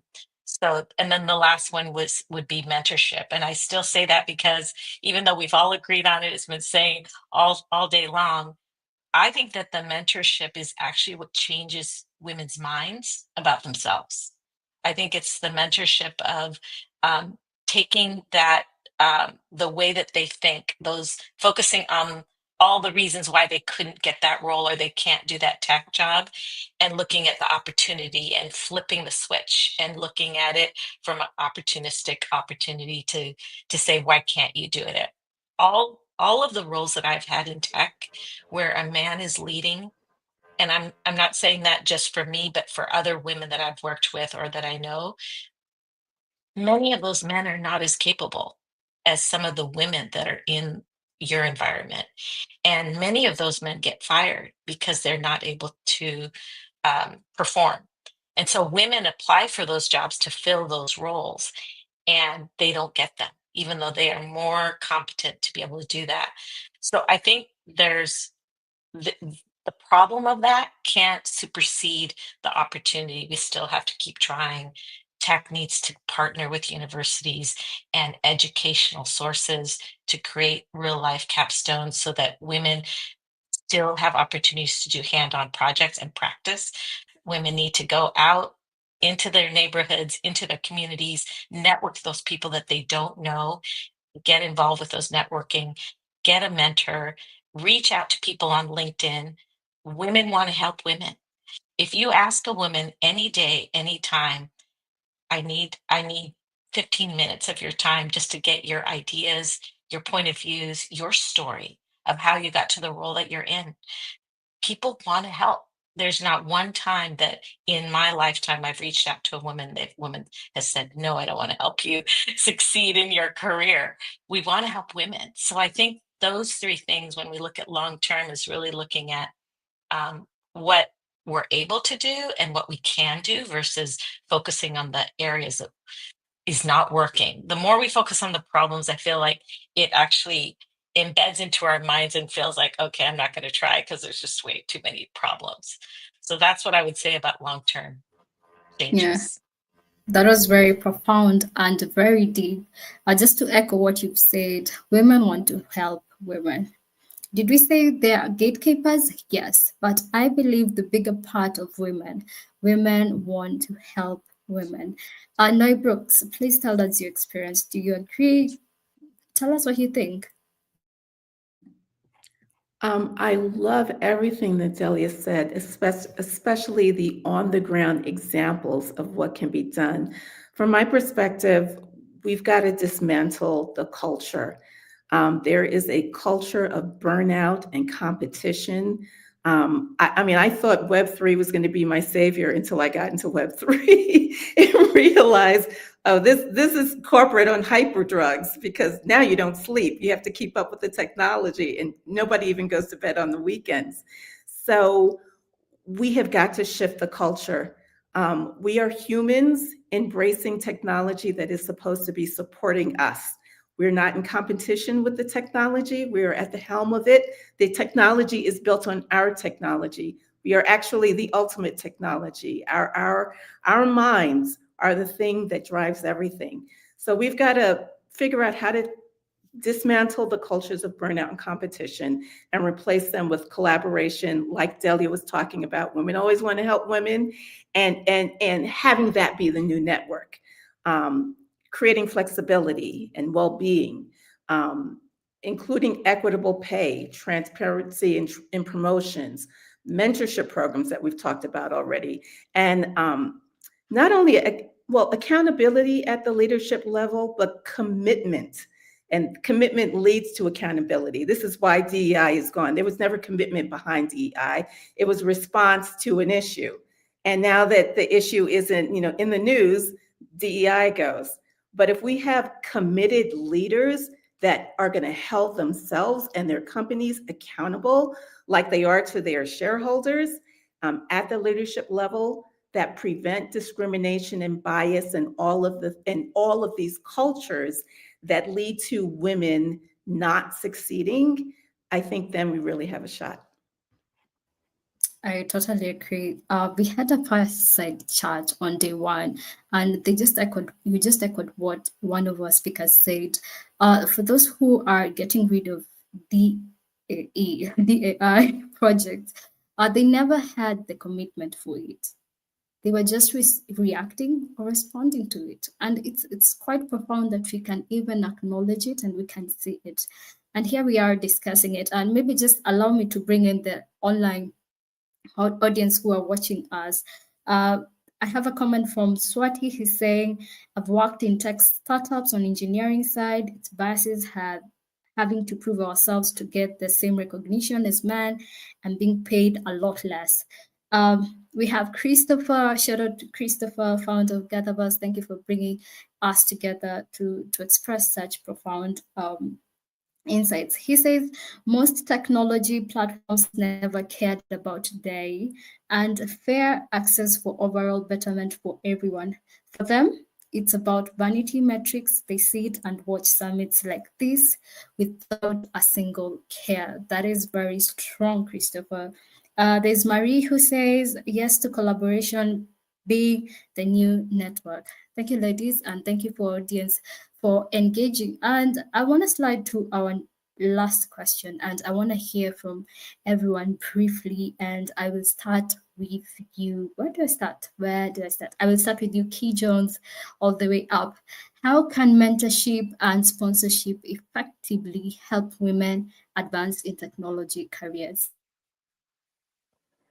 It can make a huge difference because we're always looking for that support team, especially from women, from someone that looks like us. We're always looking for it. So mentorship and sponsorship definitely plays a huge factor in helping us advance in our careers. Thank you for the brief remarks. Now, please tell us what you think about this topic. Yeah, mentorship empowers us to open doors and be our own advocates, but sponsorship is the gold standard. Somebody opens the door for you and sets the room for you. So you walk in powerfully and are listened to in a different way than if you have to walk into the room yourself and prove yourself. Sponsorship is really where it's at, and anyone who can open the door and sponsor someone is really going to help women move into the leadership roles and own them powerfully and make changes and be able to stay long term and not have to quit because they're fighting against a toxic culture. This leads me to a question, first of all. What is the difference between sponsorship and mentorship? I once read a book that there's a sponsor, there's one who sponsors you and there's one who mentors you. So if anyone can clearly define that for me and for any audience who is wondering what is the difference between sponsorship and mentorship, please go and tell us. Or Noi, would you like to tell us, or Malika? From my perspective, mentorship, a mentor helps you navigate challenges. They've been there, you can talk it through with them, and they will help you get to a point where you can navigate through your own challenges. A sponsor is an advocate. A sponsor is somebody who is advocating on your behalf and is there when you're not there, speaking life into you, into what you can do, and letting others know this is who's coming. I'm behind this person, and they've got your back. They both have your back, but they have your back in a way when you're not in the room, they've got your back. And the one thing that I can add over here is that I guess mentorship is kind of like a long-term thing, but sponsorship is not. Most of the time I experience that one, and also mentorship means like expressing and sharing your experience with your mentor, with a mentor and mentee relationship between of it. So I guess I can add this once.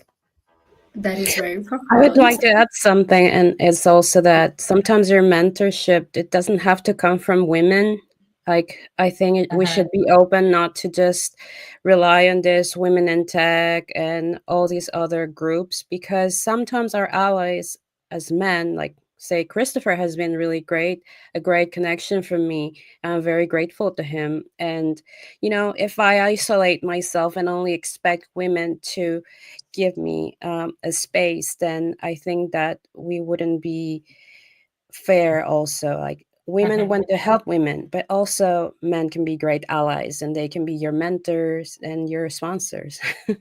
We need more Christopher Lafayette. I agree. Dr. Kriana, briefly tell us what you think about this, briefly. Both mentors and sponsors allow for innovation and creative with whoever they're mentoring and sponsoring. So that's briefly what I would say. They both foster innovation. Thank you. Arila, what's your parting shot? I think Noi actually stated very clearly the difference, and I think both are very important, but in particular sponsors. If you are in a company and if you want to break through the glass ceiling, you need a sponsor. A mentor, you can find it also outside and can help you in the same industry, but you need a sponsor to vouch for you, sponsor to help you advance in the career, to raise your salary, to get promoted, and all this. So I think it's very important. I do agree with Elizabeth 100% that there is no gender difference here. A mentor and sponsor can be basically a man as well. But the message for us here is, if we manage to break through the glass ceiling, we can be great sponsors as females, great sponsors for other women, and help them. Wow, thank you. Delia, what's your brief remark? Yes, I was just going to say that for me, you do not need to have a deep relationship with a sponsor. It could be someone who really cares about the inequities that are present within their company, and they want women to have an opportunity. I've seen many ally sponsors just give people interviews because they had the credentials, but they weren't getting the interview. And so just to remember that sometimes you can ask someone to be an ally for you in a situation or in a job interview opportunity. And if they have the same values and recognize the inequities that exist, they will help and open the door for you. Mentorship, as people said, it's more a product of the individual barriers, mostly in your head, that you're facing and trying to untangle. Wow, brilliant. Rebecca, close us off with your brief remark. Yeah, I think both mentorship and sponsorship are almost like to be considered as well a little bit of a safety net for when that self-doubt creeps in, that imposter syndrome comes in, and you have that support network that you can rely on for someone to, tell you, oh, you're not crazy. This is totally normal. And also just someone to kind of stand on the sidelines and cheer you on and make you feel a little bit more welcome in this space. It's fantastic. Wow, ladies, We could have gone so far with this, but we only have much time. I enjoyed the time we spent together. Thank you for dropping your insights, your wisdom, and your beautiful time to join us today. We look forward to have you back again. And yeah, over to you, GatherVerse team. Our Gather was well.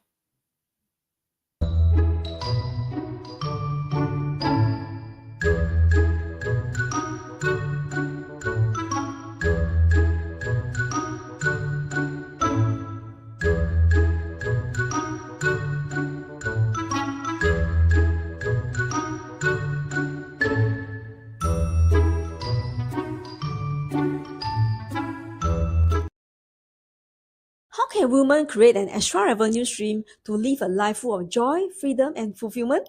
What if I told you that one of the most powerful ways to get there is by building a personal brand that truly captures who you are, connects deeply with others, and converts that connection into income? And we can do this through the art of visual storytelling. We live in a time where AI is everywhere. It's automating, generating, and helping us to create faster than ever. But with this convenience, there's a downside. Content that become more generic, more robotic, and often it lacks the human touch. This is where visual storytelling becomes so valuable, especially for those of us who want to stand out. Visual storytelling isn't about fancy equipment or big production. It's about capturing your essence, sharing real moments, and allowing others to see the authentic you. And when you create a brand that feels real, relatable, and true to who you are, you're no longer just another face online. You're someone people want to follow, trust, and work with. And when they trust you, they're more likely to buy from you. Now, you may be wondering, why visual storytelling? Why should this be a focus for creating an extra income stream? Here's the thing. AI can't capture your soul. AI can't tell your unique story. And while AI can generate photos and videos, it will never replicate the real, authentic moments that define you. And when you build a brand using visual storytelling, you're not just showing people what you do, you are showing them why you do it and who you are. And this creates an emotional connection, one that AI cannot replicate. And in a crowded AI-driven marketplace, that connection is your superpower. And here are 3 practical tips to build a personal brand that captures, connects, and converts. Let's break down how visual storytelling can lead to that extra revenue stream we are all looking for. Number 1, think of your visual brand as a way to capture your audience attention. It doesn't have to be perfect. It just has to be real. You can use your phone, take behind the scenes photos, share a little glimpse into your life. These authentic moments capture interest because they show the human side of you, not just a polished advertisement version. Okay, number 2, visual storytelling helps to create a connection that goes deeper than just a nice image. People want to see who you are, what you value, and how you think. Show them the real you, the values that drive your work, the vision you have for your business or passion. This authenticity builds trust, and trust is the foundation for attracting paying clients. And number 3, finally, with the right visuals and storytelling, you create a brand that motivates people to take action. When they feel connected to you, they are more likely to reach out, book a call, buy a product, or sign up for your program. This is how visual storytelling transforms into a revenue stream. It allows your brand to do the selling for you. Imagine this, a brand that doesn't just look good, but actually works for you, and a brand that draws people in, builds a community around your story, and opens doors to new opportunities, whether it's clients, collaborations, or additional income streams like online courses, consulting, or speaking engagements. And when your brand captivates, it does the heavy lifting, and your online presence starts attracting the right opportunities, giving you the freedom to choose how and when you work. So as you think about creating that extra revenue stream, remember this. It's not just about what you're selling, it's about who you are and how you share it. Visual storytelling is a way to show the world your beauty inside and out, and to let your authenticity shine in a world that craves real connection. And the art of visual storytelling gives your brand a voice that speaks straight to the hearts of others, capturing attention, connect deeply, and converting effortlessly. And when you build a brand like that, you're not just building income, you're creating a life that aligns with your values, that brings joy, freedom, and fulfillment. One visual, one story at a time.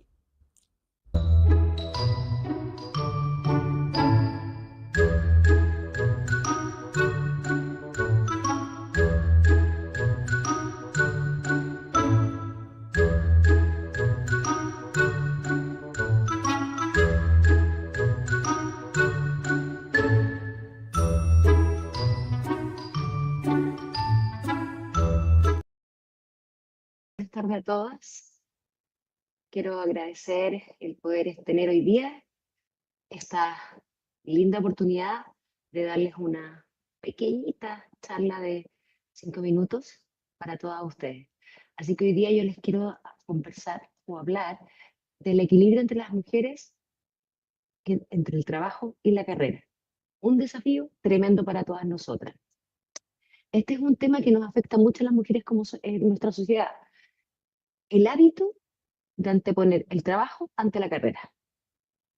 A lo largo de la vida de nosotras, nos educaron y nos condicionaron para priorizar siempre las responsabilidades laborales, a menudo en desmedro de nuestras aspiraciones profesionales. Desde una edad muy temprana se nos enseña que el trabajo duro y la dedicación son la clave del éxito. Sin embargo, esto puede llevar a una trampa que nos impide avanzar hoy día en nuestras carreras. Nos encontramos atrapadas en rutina, la rutina de cumplir con las obligaciones laborales, dejando poco tiempo, poca energía para invertir en nuestros propios sueños y nuestros propios objetivos profesionales. Esto, además, se ve muy exacerbado por todas las expectativas sociales y familiares que hay en nuestro entorno.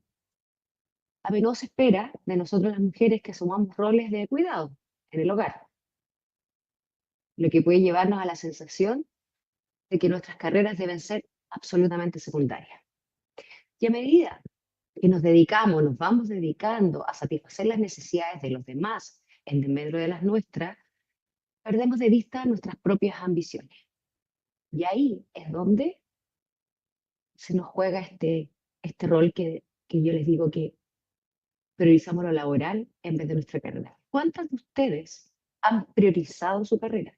¿Cuántas de ustedes han planificado? Aquí estoy, aquí quiero llegar y así lo voy a hacer. El camino se puede entrampar, totalmente de acuerdo. Pero hay una guía. Hay una guía que seguir. También es muy importante que cada una de nosotras entienda que nuestras carreras son igualmente importantes que la de nosotros o la de los hombres y que cada uno tiene el derecho y la capacidad de perseguir sus sueños y construir su futuro profesional. Ese futuro que te llene de satisfacción, que te llene de orgullo. El punto acá es cómo lo hacemos, cómo encontramos ese equilibrio, cómo encontramos ese equilibrio entre lo profesional, lo personal, etcétera, o cómo encontramos ese equilibrio en lo laboral. Y es algo que nosotras las mujeres nos cuesta mucho en todo ámbito, que es establecer límites. Hay que reconocer que está bien decir no. Hay ciertas responsabilidades laborales que no nos van a llevar al cumplimiento de nuestras carreras, que las hacemos porque somos profesionales, porque tenemos esa necesidad de agradar al otro, de agradar a nuestro jefe, y pensamos que haciendo esas cosas vamos a lograr nuestro éxito. Pero ese no es el punto. El punto es que nos enfoquemos en lo que nosotros queremos hacer y es dónde queremos llegar.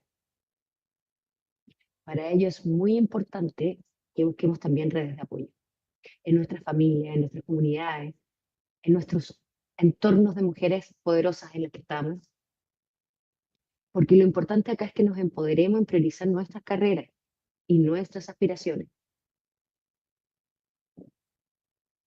Para lograr esto es muy importante la autoevaluación.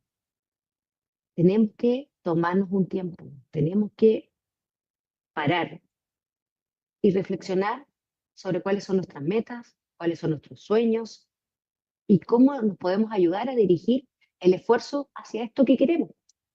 No es fácil, lo sé, pero es fundamental. Es fundamental que hoy día lo hagamos.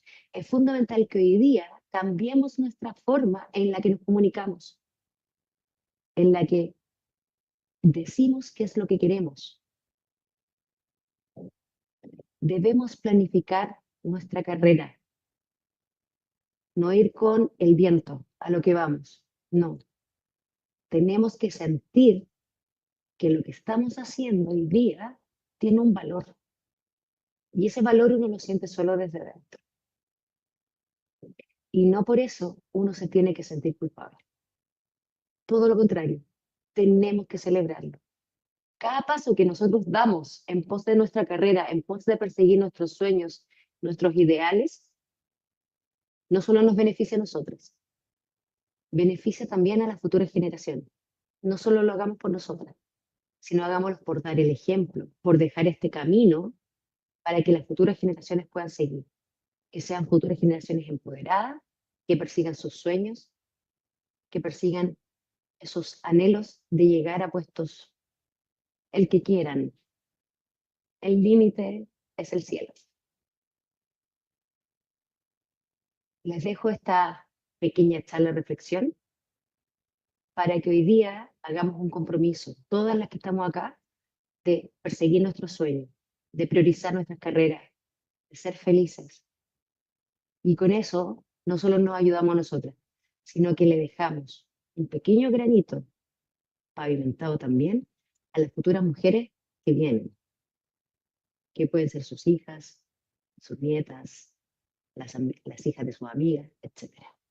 Muchas gracias por este tiempo. Soy Cecilia Porta, soy desde Chile y quiero decirles que yo fehacientemente creo que podemos avanzar y que yo creo en la experiencia como un motor de desarrollo profesional y personal. Muchas gracias.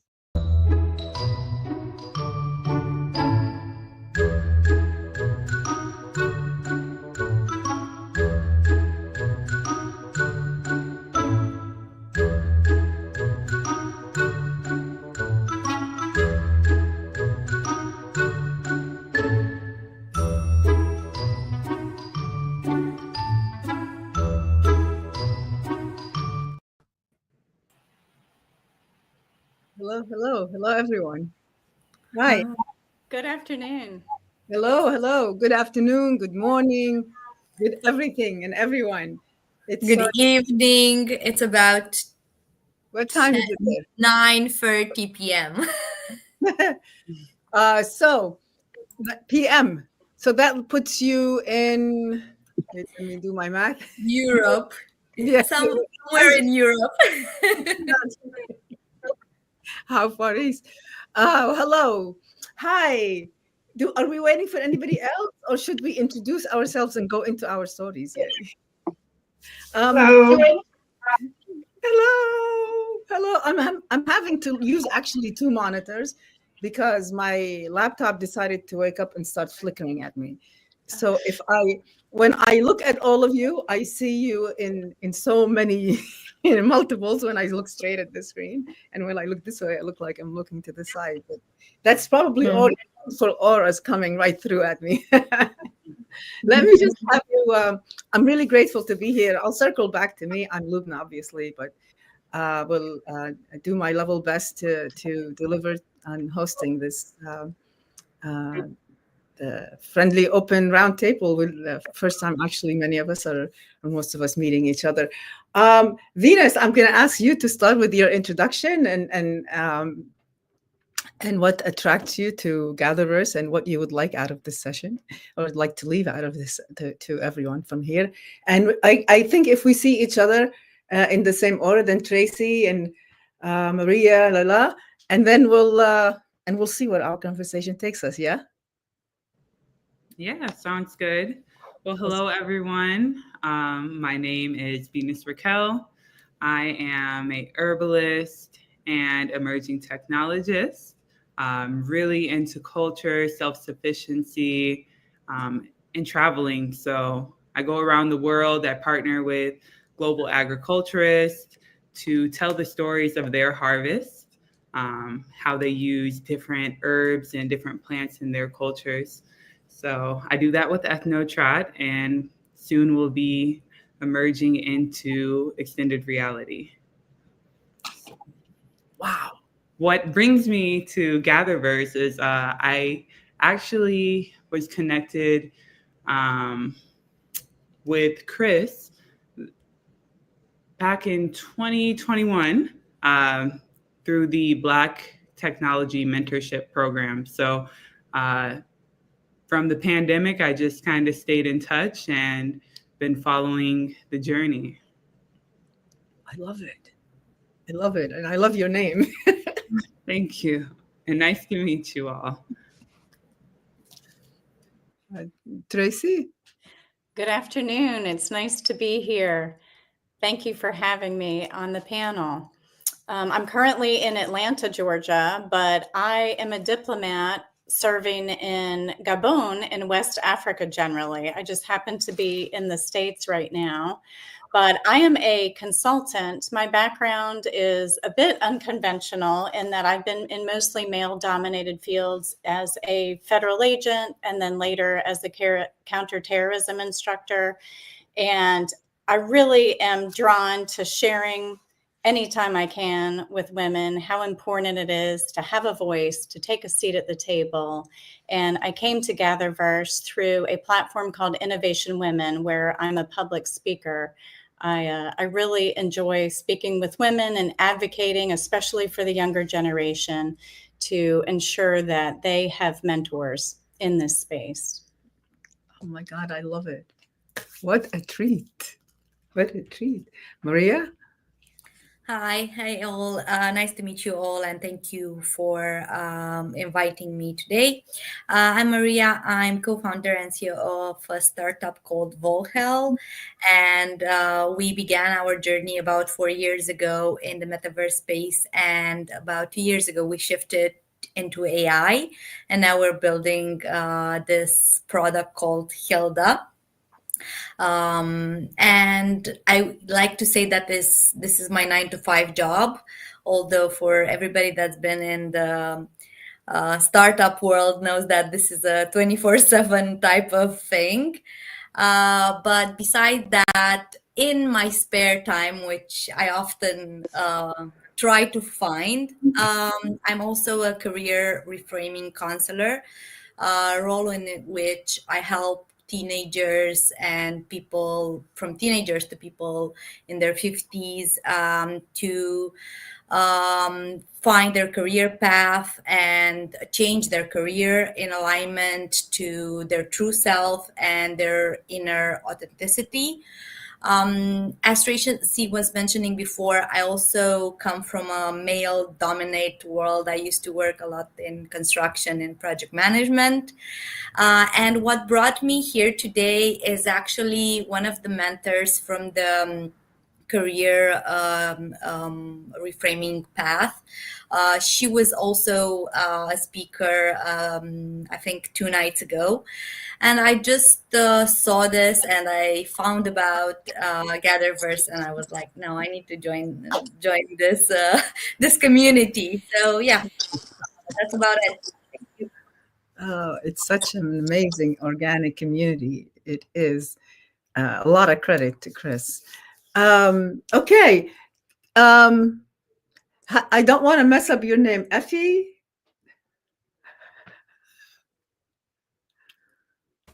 Hello everyone, I'm Ifi Yunan.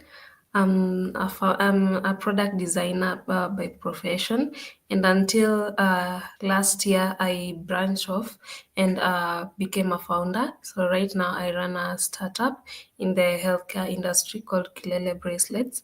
So I'm an advocate for women in tech, and coming from a mainly male-dominated background, I try to advocate for women and their spaces in this industry. I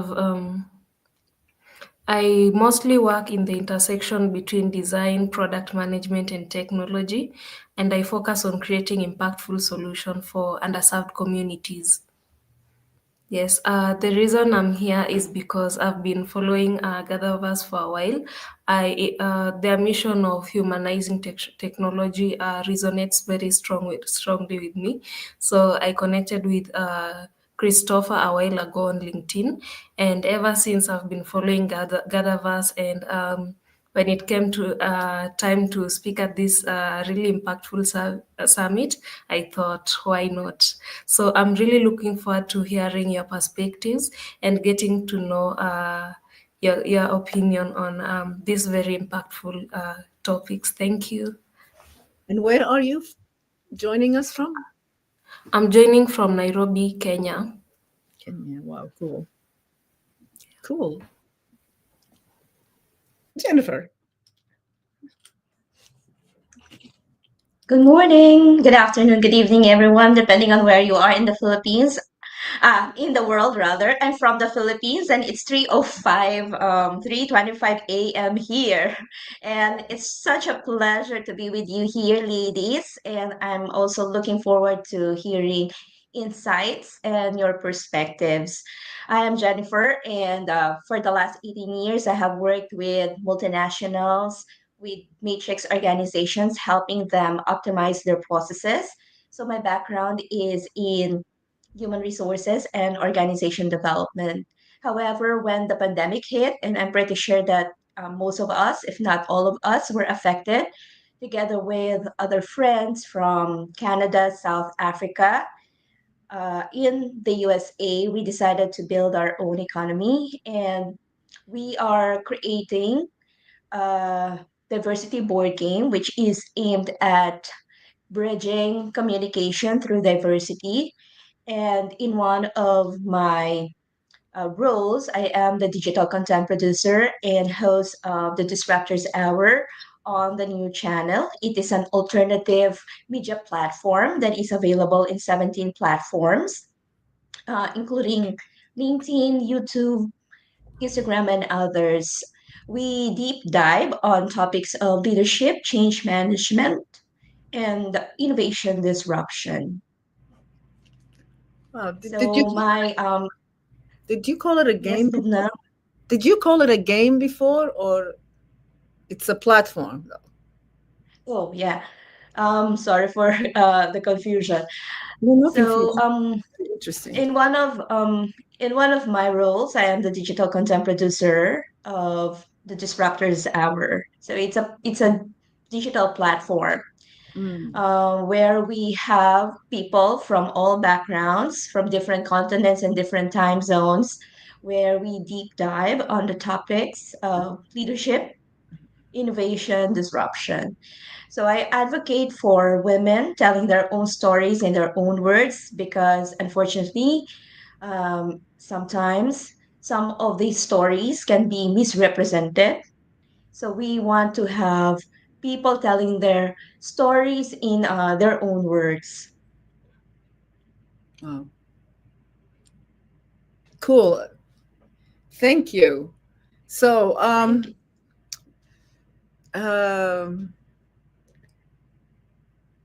who's next? Dr. Adetola? Am I saying it right?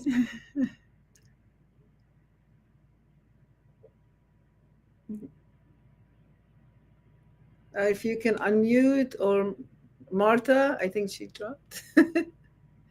Jennifer, you met also Chris through LinkedIn and Yes, I did. When he invited me to join this GatherVerse Summit, I said, "Oh, I wouldn't pass it up for the world because I want to connect with more women around the world. Because when women connect, we make changes. And I believe that just like the women's suffrage, the movement many years before made a collective impact, GatherVerse is also making a collective impact, connecting. Imagine this one being us being here in one digital space. it's yes, it's a manifestation of a vision. Judith, maybe can you unmute, or and then Martha after maybe, and then we'll see. Hi. Yes, it's already evening here, so good evening, and wherever you're connecting from.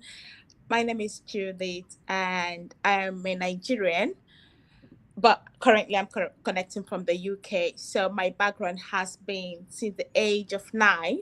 I've been into humanitarian service. So that was when I started advocating for children in orphanage homes and trying to kind of support them to have a very livelihood. And afterwards, I had my charity at the age of 19. So we advocate for the girl child and empower women and communities to maximize their full potentials. So coming to GatherVerse this year is quite a long-awaited event for me because, given the topic about women's story, I was like, yeah, I'm going to be here, share my own perspective and listening to stories from the diverse world, people connecting from different parts of the world, learning more and to know how we can incorporate that to what we are doing and how that can influence the policies and advocate more for women out there. Thank you very much. I love it. I love it. Martha, and then hopefully we'll be able to unmute Dr. at the end. Martha? Okay, thank you so much. So hi everyone, my name is Martha. I am tuning in from Nairobi, Kenya. It's evening on my end. I hope you are all well. So a brief story about me. I am a data protection and cybersecurity GRC expert. Actually, I am a career transitioner. So I transitioned from risk and compliance. Well, I started out in accounting, forensic accounting, went into risk and compliance, and then now got myself into cybersecurity. And honestly, it feels like I'm finally where I'm supposed to be. It's like I finally made sense of my life. And one thing is that I have been a product of women mentorship. So when Lynn reached out for me to speak here and to be part of telling my story, I was like, yes, definitely. Because one thing about me is that becoming who I am now, changing careers, navigating through, anybody who has changed careers knows how hard it is to navigate as a career transitioner. Women have been so instrumental, and even to date, I'm still under mentorship of women in the tech industry. So I'm so happy to be here and very glad to be meeting you, all of you. Thank you. Thank you. And super impressive. I have some security background. We'll have to chat on that at some point as well. Yes, please. So, last but not least, before I go, can you unmute Dr. Adotola? I'm so hoping to didn't mess up your name. Can you try and unmute, or we have trouble with your audio?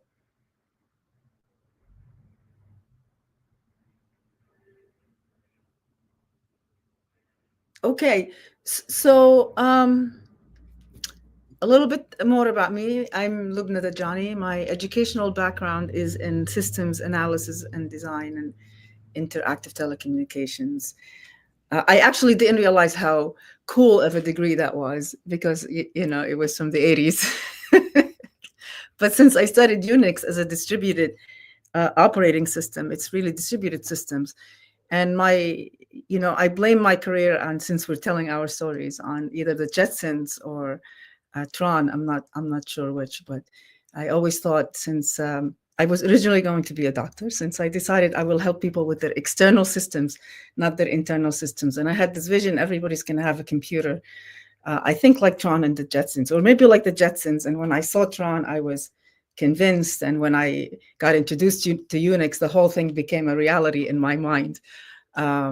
This hyper-connectedness. So I've been writing, talking, and working on all different, across different technologies that were bleeding edge at the time to demonstrate their viability in the market, and then shifted to bringing industries together and players in the market together that needed to come together for this digital realm to come together, like the telcos together with the internet companies, together with the brands, et cetera, and all the agreements, the roaming, the charge, blah, blah, all the plumbing, so to speak.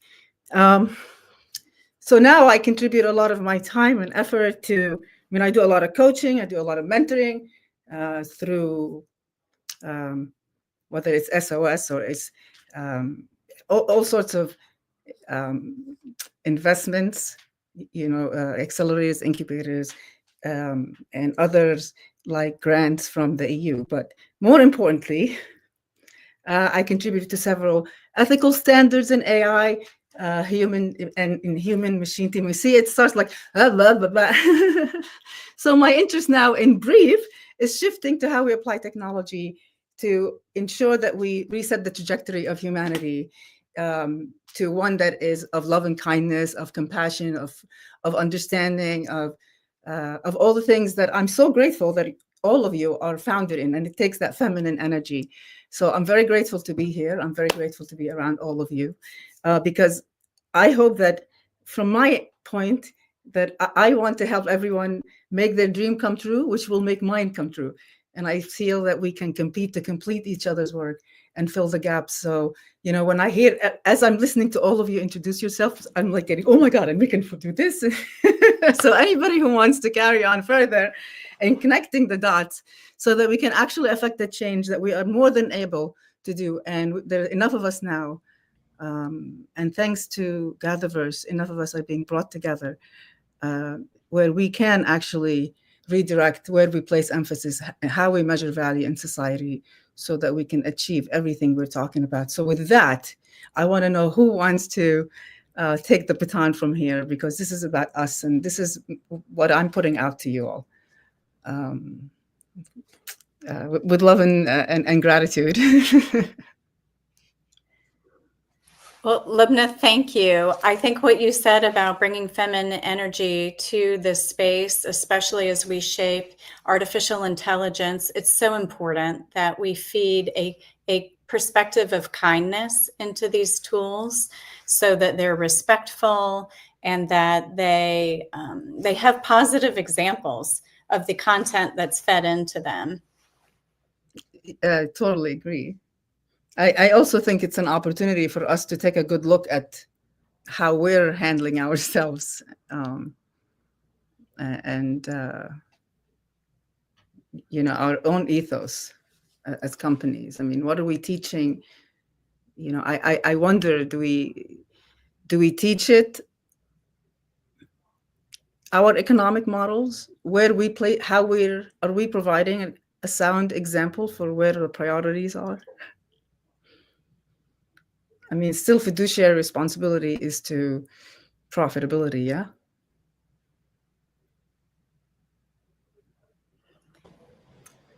But I think many of you are working for people and planet over profits. How does, Tracy, you said you're a federal agent, right? Yes, formerly I was. How do we affect change across our systems? Because if we really want to change the trajectory, we have to change across all systems. You know, tuning, you know, dialing up or down. How do we affect change across our federal systems and governments, for example? Absolutely. Well, I think it starts with governments and corporations appointing women to positions where they have a voice, they have authority, they're able to hire and mentor other women in that workplace and to affect real change. And you will see this positively. I have a personal example that in Gabon, which tends to be, as many African countries, that there are mostly men in the administration, that the State Department often appoints women as ambassadors to represent the U.S. Embassy and the United States government as an example to show we put women in positions of power. What can we do to further empower? And this question is to all of you, to further to empower us such that we move from saying it to demonstrating it.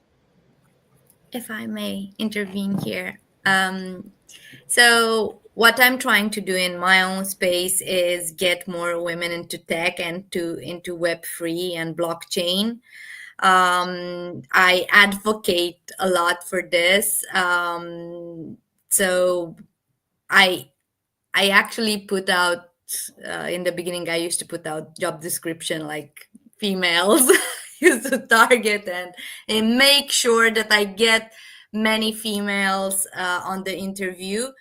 And then this is on one part. On the other part, on the career coaching part, whenever I meet with women that are telling me that they are looking to shift their career, I also encourage them to look into roles into tech or some roles that now are male dominated.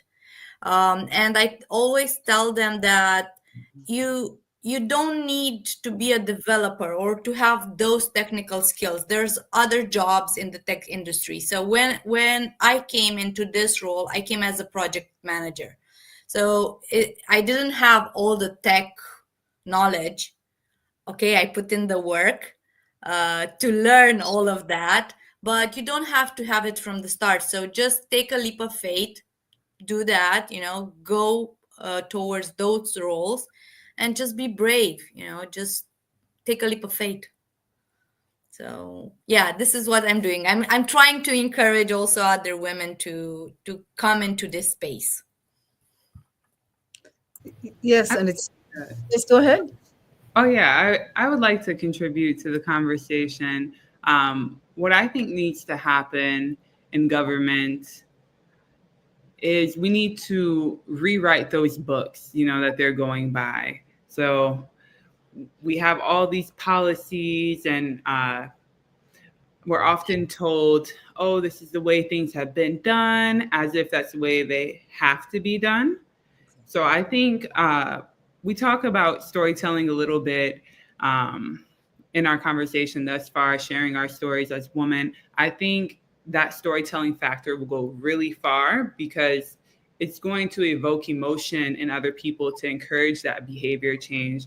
Because as humans, we're empathetic beings. So when there's this sense of understanding, it breeds compassion, a closeness. And now you're like, oh, okay, I get where you're coming from. And now there's unity.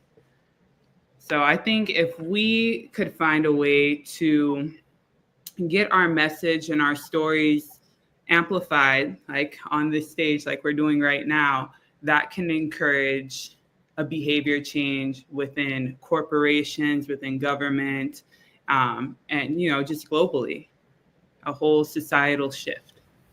Yes. I would like to go. Yes. Oh, sorry.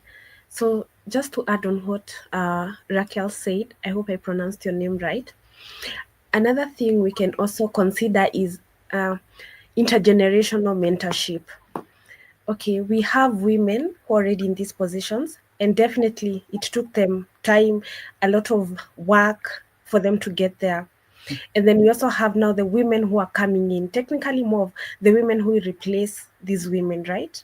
The women who are also supposed to take over in a much bigger dimension, bigger than the women who are there before. So having that intergenerational mentorship, we can learn from the women who have been there, from the pioneers, learn from their mistakes, learn from their triumph, learn from the actions that they put in, learn what to change, how to navigate, how to deal with things. So I also think intergenerational mentorship will also go a great deal into creating like a continuation of the work that our pioneers started.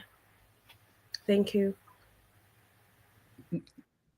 Yes, indeed. So I'm hearing you also having a pass it forward kind of a model implemented.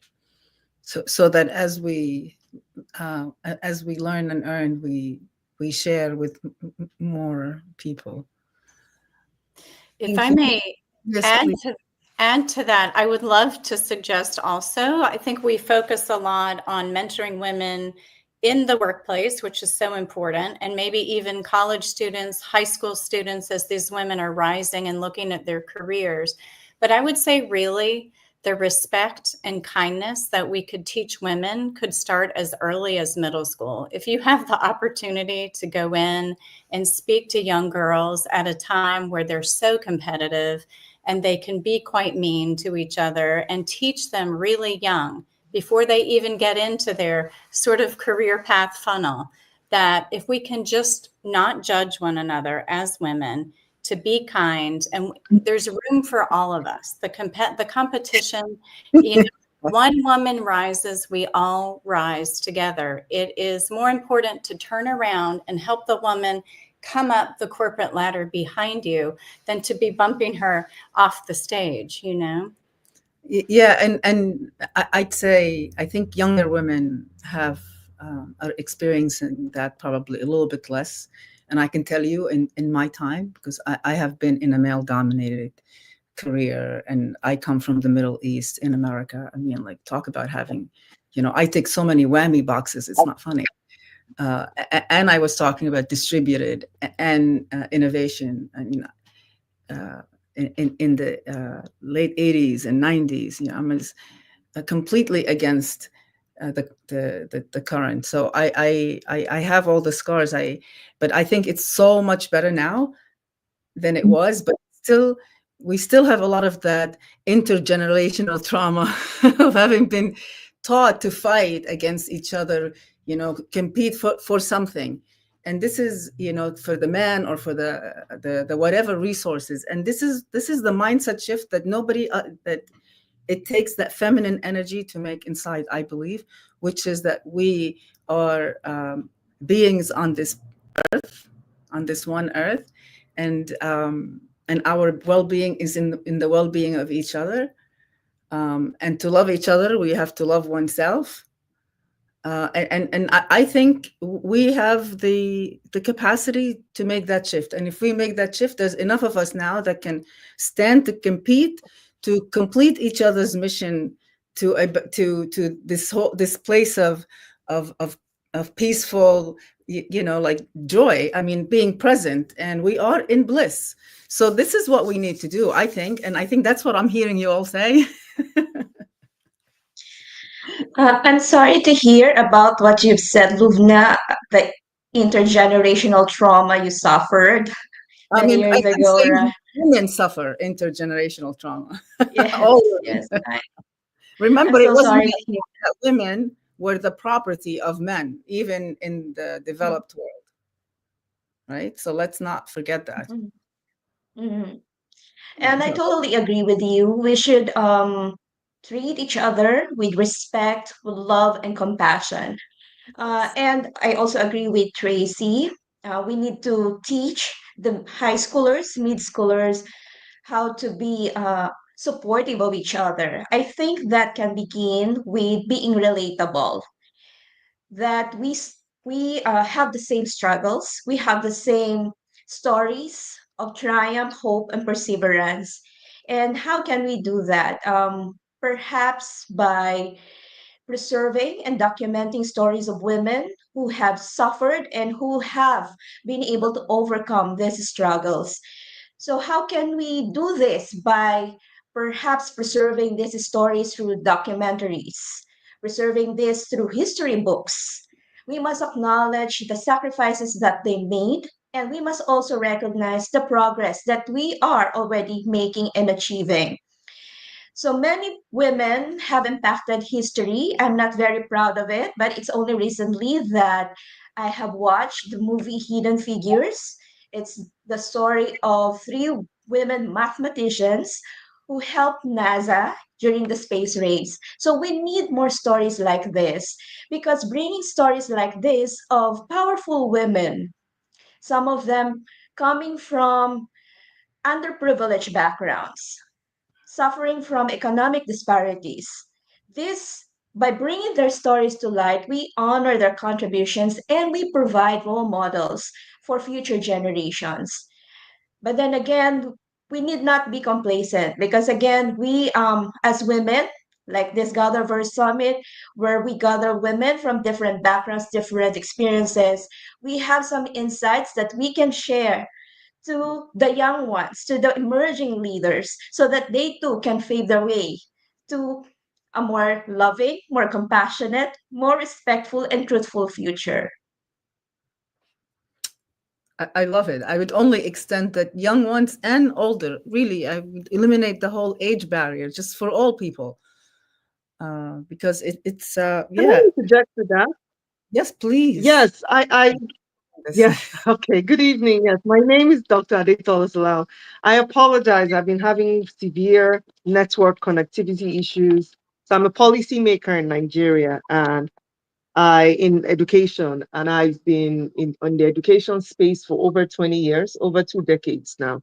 And yes, I started with working with middle schoolers. So when I was hearing her talk about working with middle schoolers and bringing them up, it reminded me of a time when I was teaching middle school.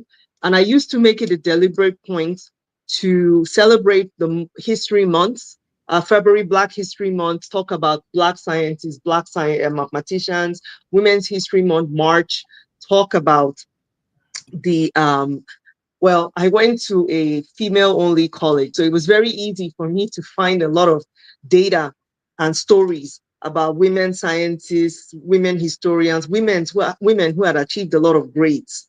It was really, really easy. And I happened to have a mom who also was a first in our country here. My mom is the first female meteorologist in Nigeria here. So I grew up with someone like that who taught me that there were no barriers and I could do anything and I should push myself. So it was easy to have that. And I wanted to create that space in the classroom. So I agree that we have to do that in the classrooms.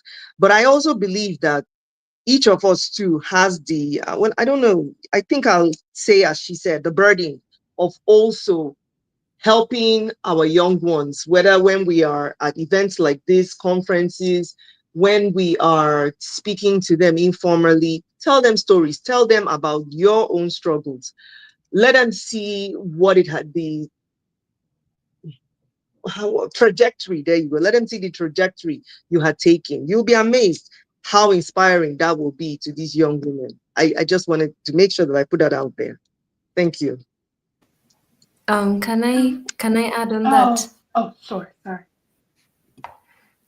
So I think it's really important for us to be able to tell our own stories, and it's been really empowering because we're in a generation where people are able to tell their own stories to really big audiences using simple tools like a phone.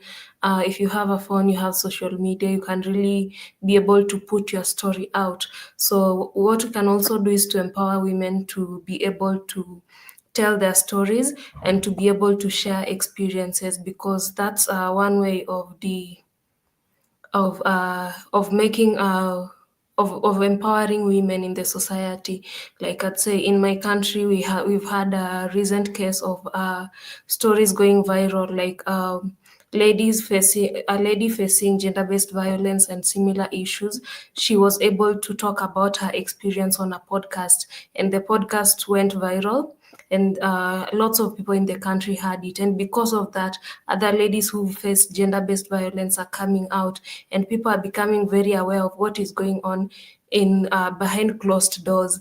And traditionally, these are things that no one would have ever spoken about. These are things that would have been swept under the rug, and no one would have really heard about these stories. But by being able to share every lady's experience, we are able to really advance really quickly, and we are able to support each other as women, because what one person has faced, maybe someone else is facing, and maybe someone else has the knowledge that can really help us solve these social problems. Yeah, that's my take on that. I wanted to see if this would be a good time for me to interject. I'm sorry that I came late, but I can also wait or just talk in the chat. Okay, good. Hi, I'm so sorry. I completely messed up the time change. I am in Maryland, Baltimore to be specific. I'm so delighted to be here, so gracious to be given this platform. And I always like to start by honoring my late father, who I lost in 2019, who is the reason I do this work. So my name is Chris Locust. My pronouns are they, she, and I humbly and graciously work as the Transition Age Youth Coordinator for On Our Own of Maryland, which is a peer operated nonprofit that serves all of the folks in Maryland. And we really work to help the helpers. So I myself am somebody with lived experience. And so when you were talking about that, I'm sorry, I can't see your name. It's a little small on my end, but when you were talking about that, that really resonated with me.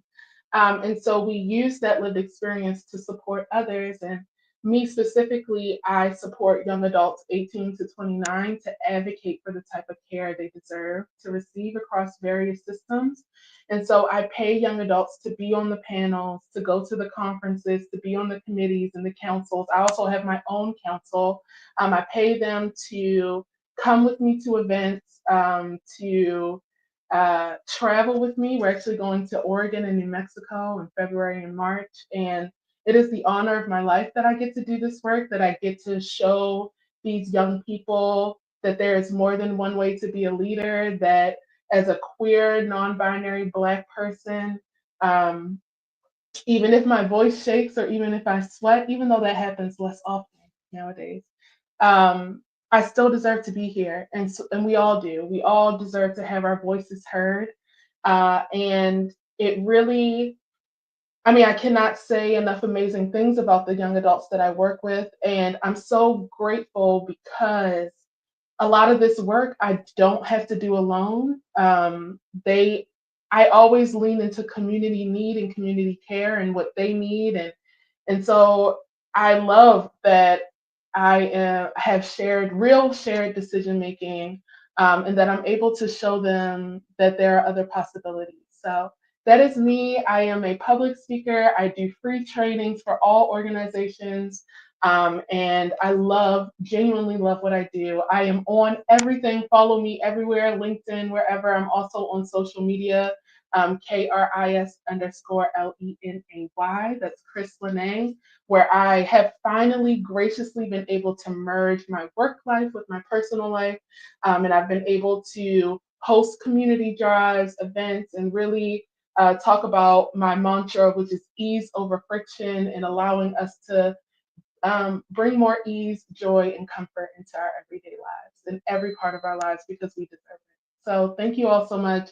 I'm so delighted to meet all of you. I can't wait to connect with you all and bring you in as speakers, because come on, we need this good juju for our young adults. So that is enough for me. Much love to all of you. Much. Love you. Love what you're doing. It's amazing what we're all doing. I feel like we're all, and very often this, I don't know if you're musicians, I'd say it's like a whole bunch of musicians who are really good at what they do. They're all playing their own tunes on their own. And then somehow we come together and it becomes a jam. And I feel like now we're starting to come together in not just jams, but now we're coming closer and closer. We can make amazing symphonies. When we harmonize our efforts, because I think it feels to me, at least being in this space, that we are definitely all coming from the same heart vibration, which is foundational to being able to make that shift. So I'm grateful for that. I heard so many ideas that we can action after this. From affecting policy change at the policy level to creating a documentary that captures the stories. And I think what I also heard is we'll make that documentary complemented by maybe a book or two and a program that doesn't only go to high schoolers or adults or corporates, but trickles all the way down to even preschool, and I think even at the very formative years, so from K and pre-K, when the kids are playing, so that we eliminate the need to correct the bad framing we create when we say girls wear pink and boys wear blue, and you play with this and you do that. So it'd be great fun to it seems that amongst ourselves we had all that it takes. I'm super grateful to GatherVerse. I think we're going to be running out of time very soon. So I wanted to make sure that everybody has anything else. I mean, I would love to invite us all to come together and explore collaborations. Myself, I'm working now on a festival that is a summit and a festival around autism and addressing the root causes that affect many other things that are that can be addressed and highlighted through this topic, and across as a transdisciplinary multi-sectoral. So anybody who's interested in the topic, I'm happy to collaborate. And And I will love to just ask you each to follow the so I don't have to call out. Just step in and say your closing remark. And I'm really, for me, thank you so much for being here with me. Thank you. And thank you, Chris, for bringing us together. So please go ahead. Lubna, thank you. It has been a pleasure. I'm so inspired by all of you and your stories and the work that you're doing. And I think the more we can just continue to go out in the world and bring awareness to the challenges that are facing women and trying to affect positive change, it just, the power of one. So we're stronger together. Thank you. Yes, it's been a pleasure hearing all of your stories and your experiences. Super inspiring. And I just like to give one more sentiment about the youth, and that is gatekeeping does nothing for our youth. When you invest in a young person, you're investing in the future, and them being successful is the return on that investment.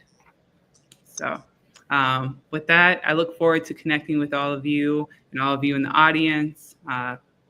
May our gather be well. I think it was. Thank you for so sharing your much, stories. ladies. Thank you so much. May the light you give to others always find each of you, my friends. Much love to all of you. Oh, that was Chris, by the way. I'm frozen, but it's me. Okay. If I can go. So thank you so much, ladies. What I gathered from all your story was definitely resilience and determination. And I think if we can leave something to our audience and, future generation is like, let's embrace our challenges. Let's always keep and stay curious, and let's bring on the change. So thank you so much for this evening, and I look forward to connecting with you on socials and live, I hope, at other events. Thank you. Thank you. Sorry, I would like to go. I've been just quiet listening to everyone because one thing I know is that storytelling actually humanizes issues and brings the policies to real life. So it was just nice hearing from you all, and it's going to be a very tangible impact, and it's going to influence the work I do so far. So I'm very happy to connect and looking forward to getting more with you. Thank you.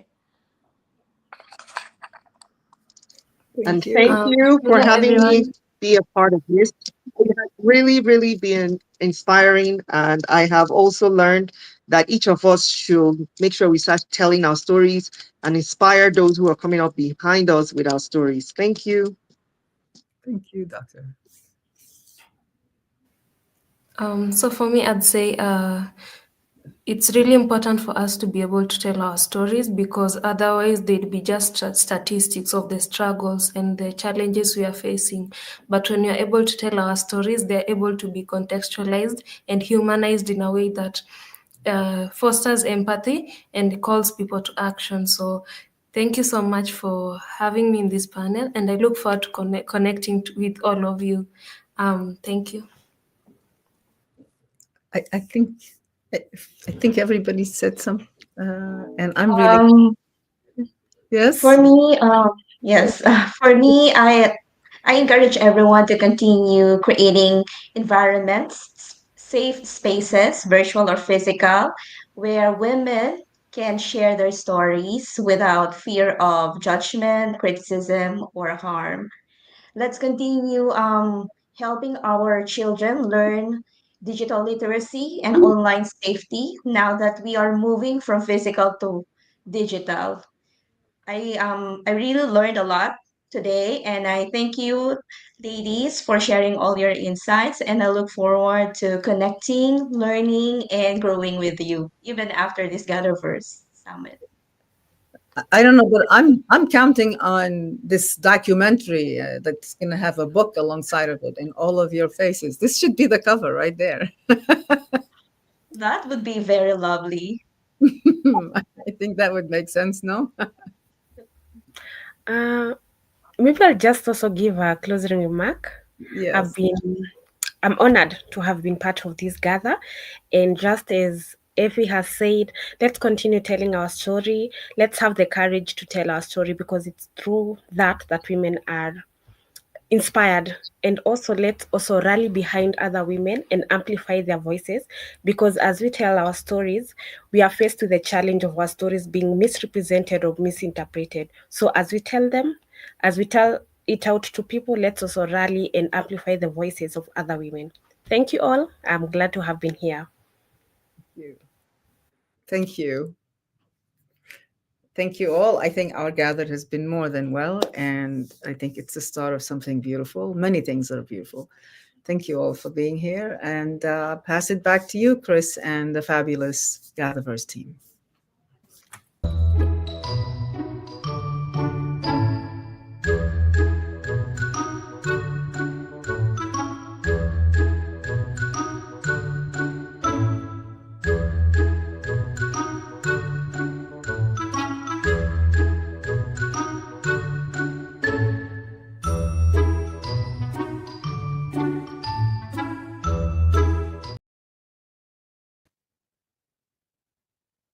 Hello, everyone. I want to begin with a story today. When I was 14, I stood on a beach in my home country, India. What should have been a serene scene was marred by the overwhelming presence of plastic waste. Some of it half buried in the sand, and much of it being dragged into the sea.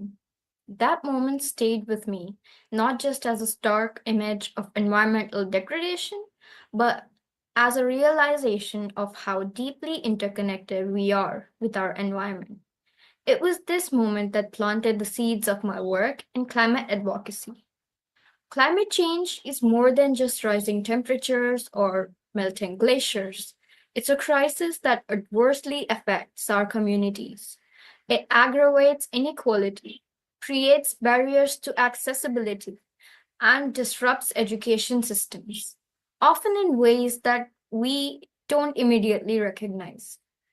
Let me illustrate this with another story. This time about a small village I visited during my work with Climate Conservancy, a nonprofit I founded to promote climate education. In this village, severe floods caused by erratic rainfall had destroyed schools. Children who were once eager learners had to walk miles to makeshift classrooms, or worse, had to drop out altogether. Their dreams of education washed away with the floodwaters. Climate change, in this instance, wasn't just an environmental issue, it was an educational and equality crisis. But this isn't just happening in one village or one country.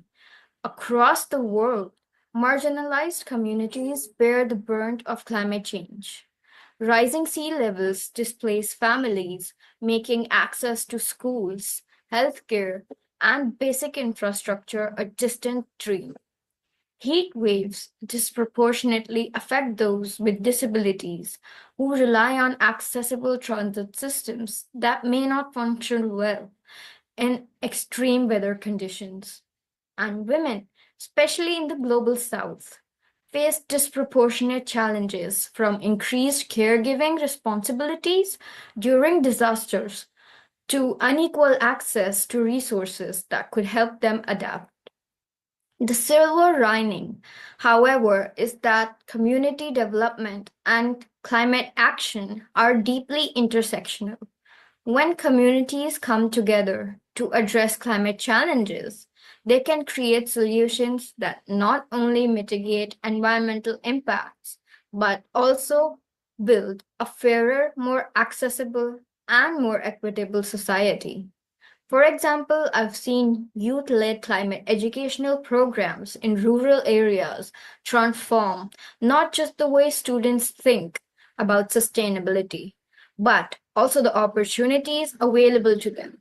These programs teach young people how to innovate with renewable energy, create sustainable livelihoods, and advocate for their own futures.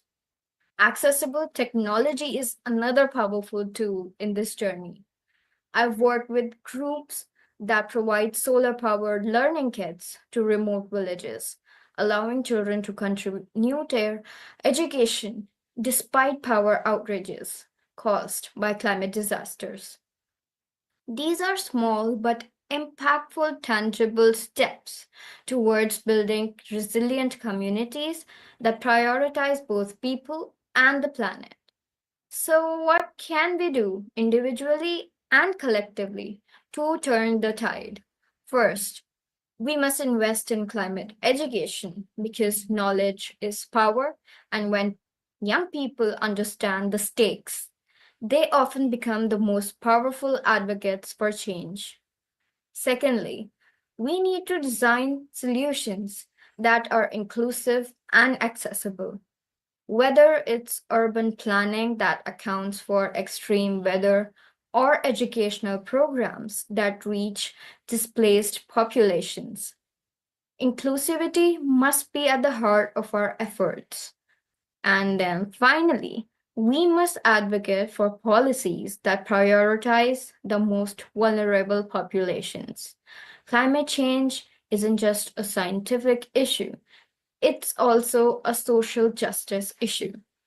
And justice means ensuring that no one is left behind. As I wrap up, I want to leave you with this thought. Climate change doesn't have to divide us. Instead, it can unite us in a shared mission to create a world where education, accessibility, and equality are not privileges but rights. Human rights that every person, regardless of where they live, can enjoy. Thank you.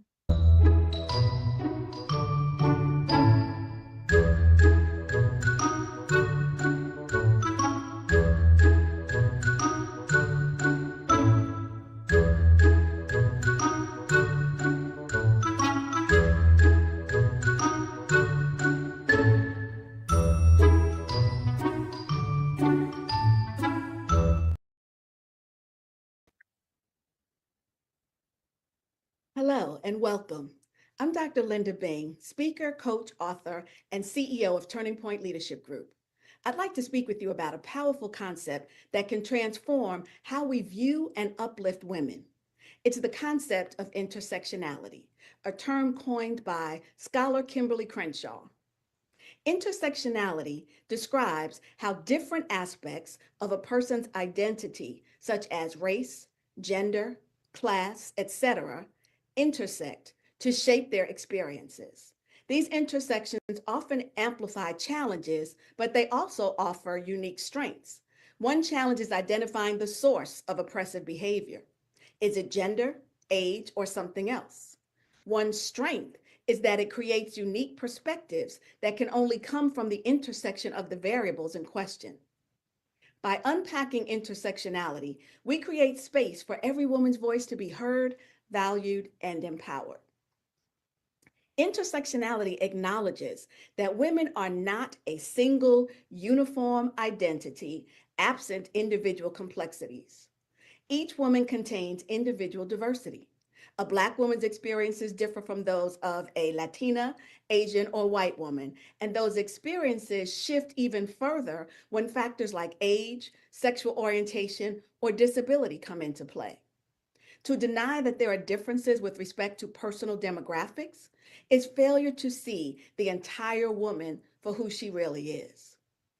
Recognizing these overlapping identities helps us understand that equity doesn't mean treating everyone the same. It means addressing specific barriers so everyone has an equal chance to thrive. It might include training or equipment to level the playing field so that every woman begins from the same starting point.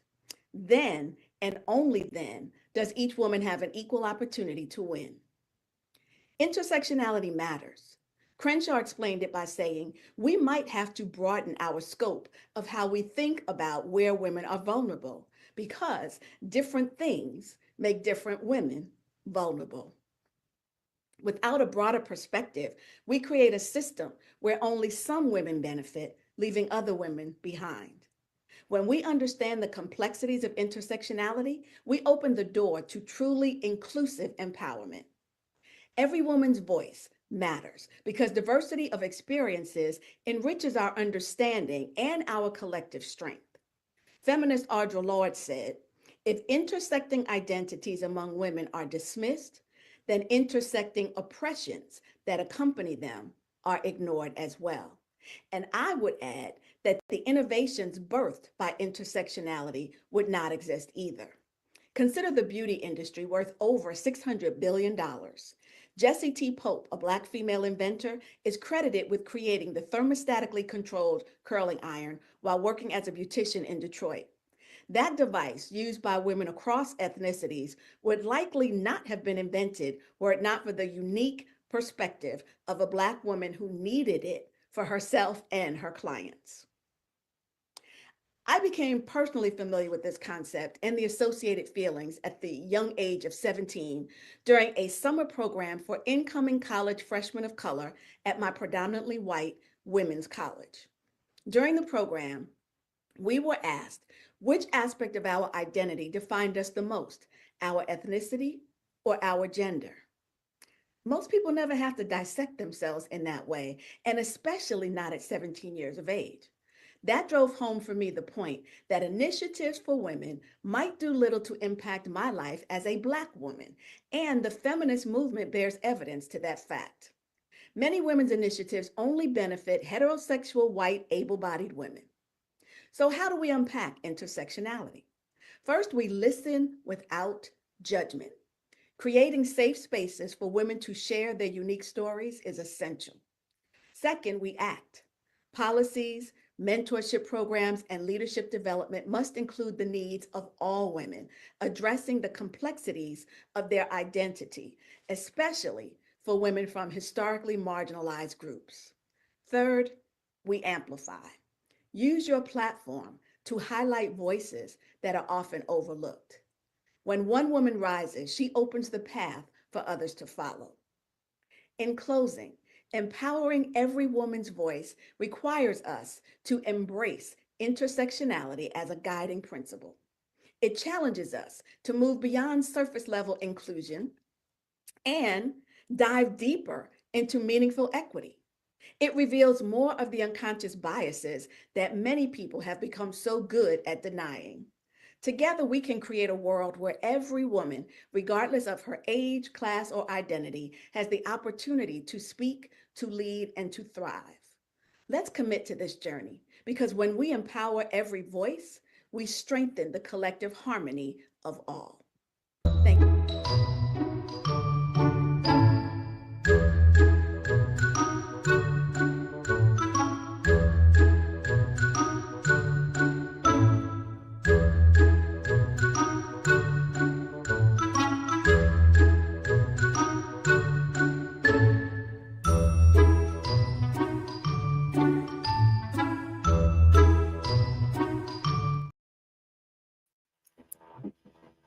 GatherVerse SHE Summit 2025 is complete.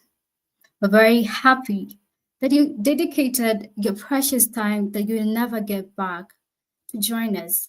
Even if you spent a second, or even you spend it 3 days with us, we are thankful. As we conclude, I want to urge you, kindly reflect on every insight that has been given to you. A lot has been shared, a lot has been said, stories were shared, and it was very insightful. And we enjoyed every moment that we spent with you, our dear speakers, our audience, our GatherVerse community. We're very, very grateful. I also want to thank our GatherVerse team, a team that has dedicated themselves wholly to ensure that this process has been smooth and that you have expressed from the depth of your hearts. More to that, this is not the end. We just begun. We have more gathers coming in the future, and we're excited to see you once again. Join us in our community, GatherVerse.org, to find out more about our future events, and kindly connect with our community members. Thank you so much. Our Gather was well. This was SHE Summit 2025. Bye.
She sewed my new blue jeans.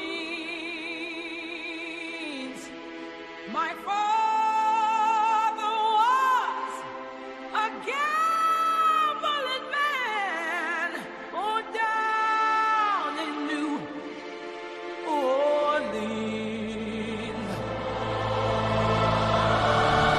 Now the only thing a gambler needs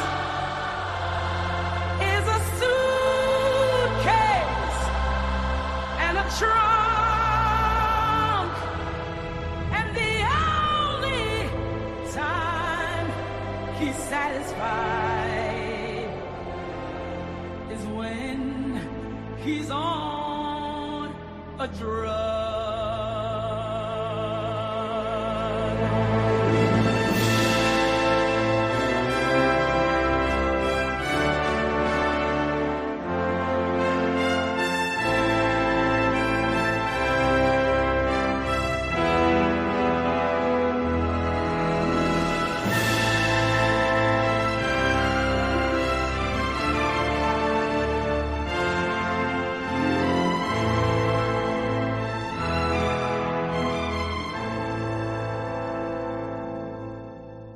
Oh, mothers, tell your children not to do what I have done. Spend your lives in sin and misery in the house of the rising sun.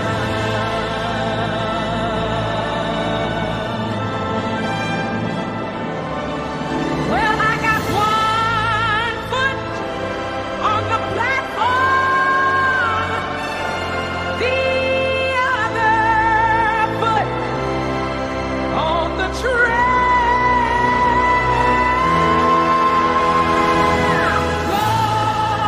Going back to New Orleans to wear that ball and chain.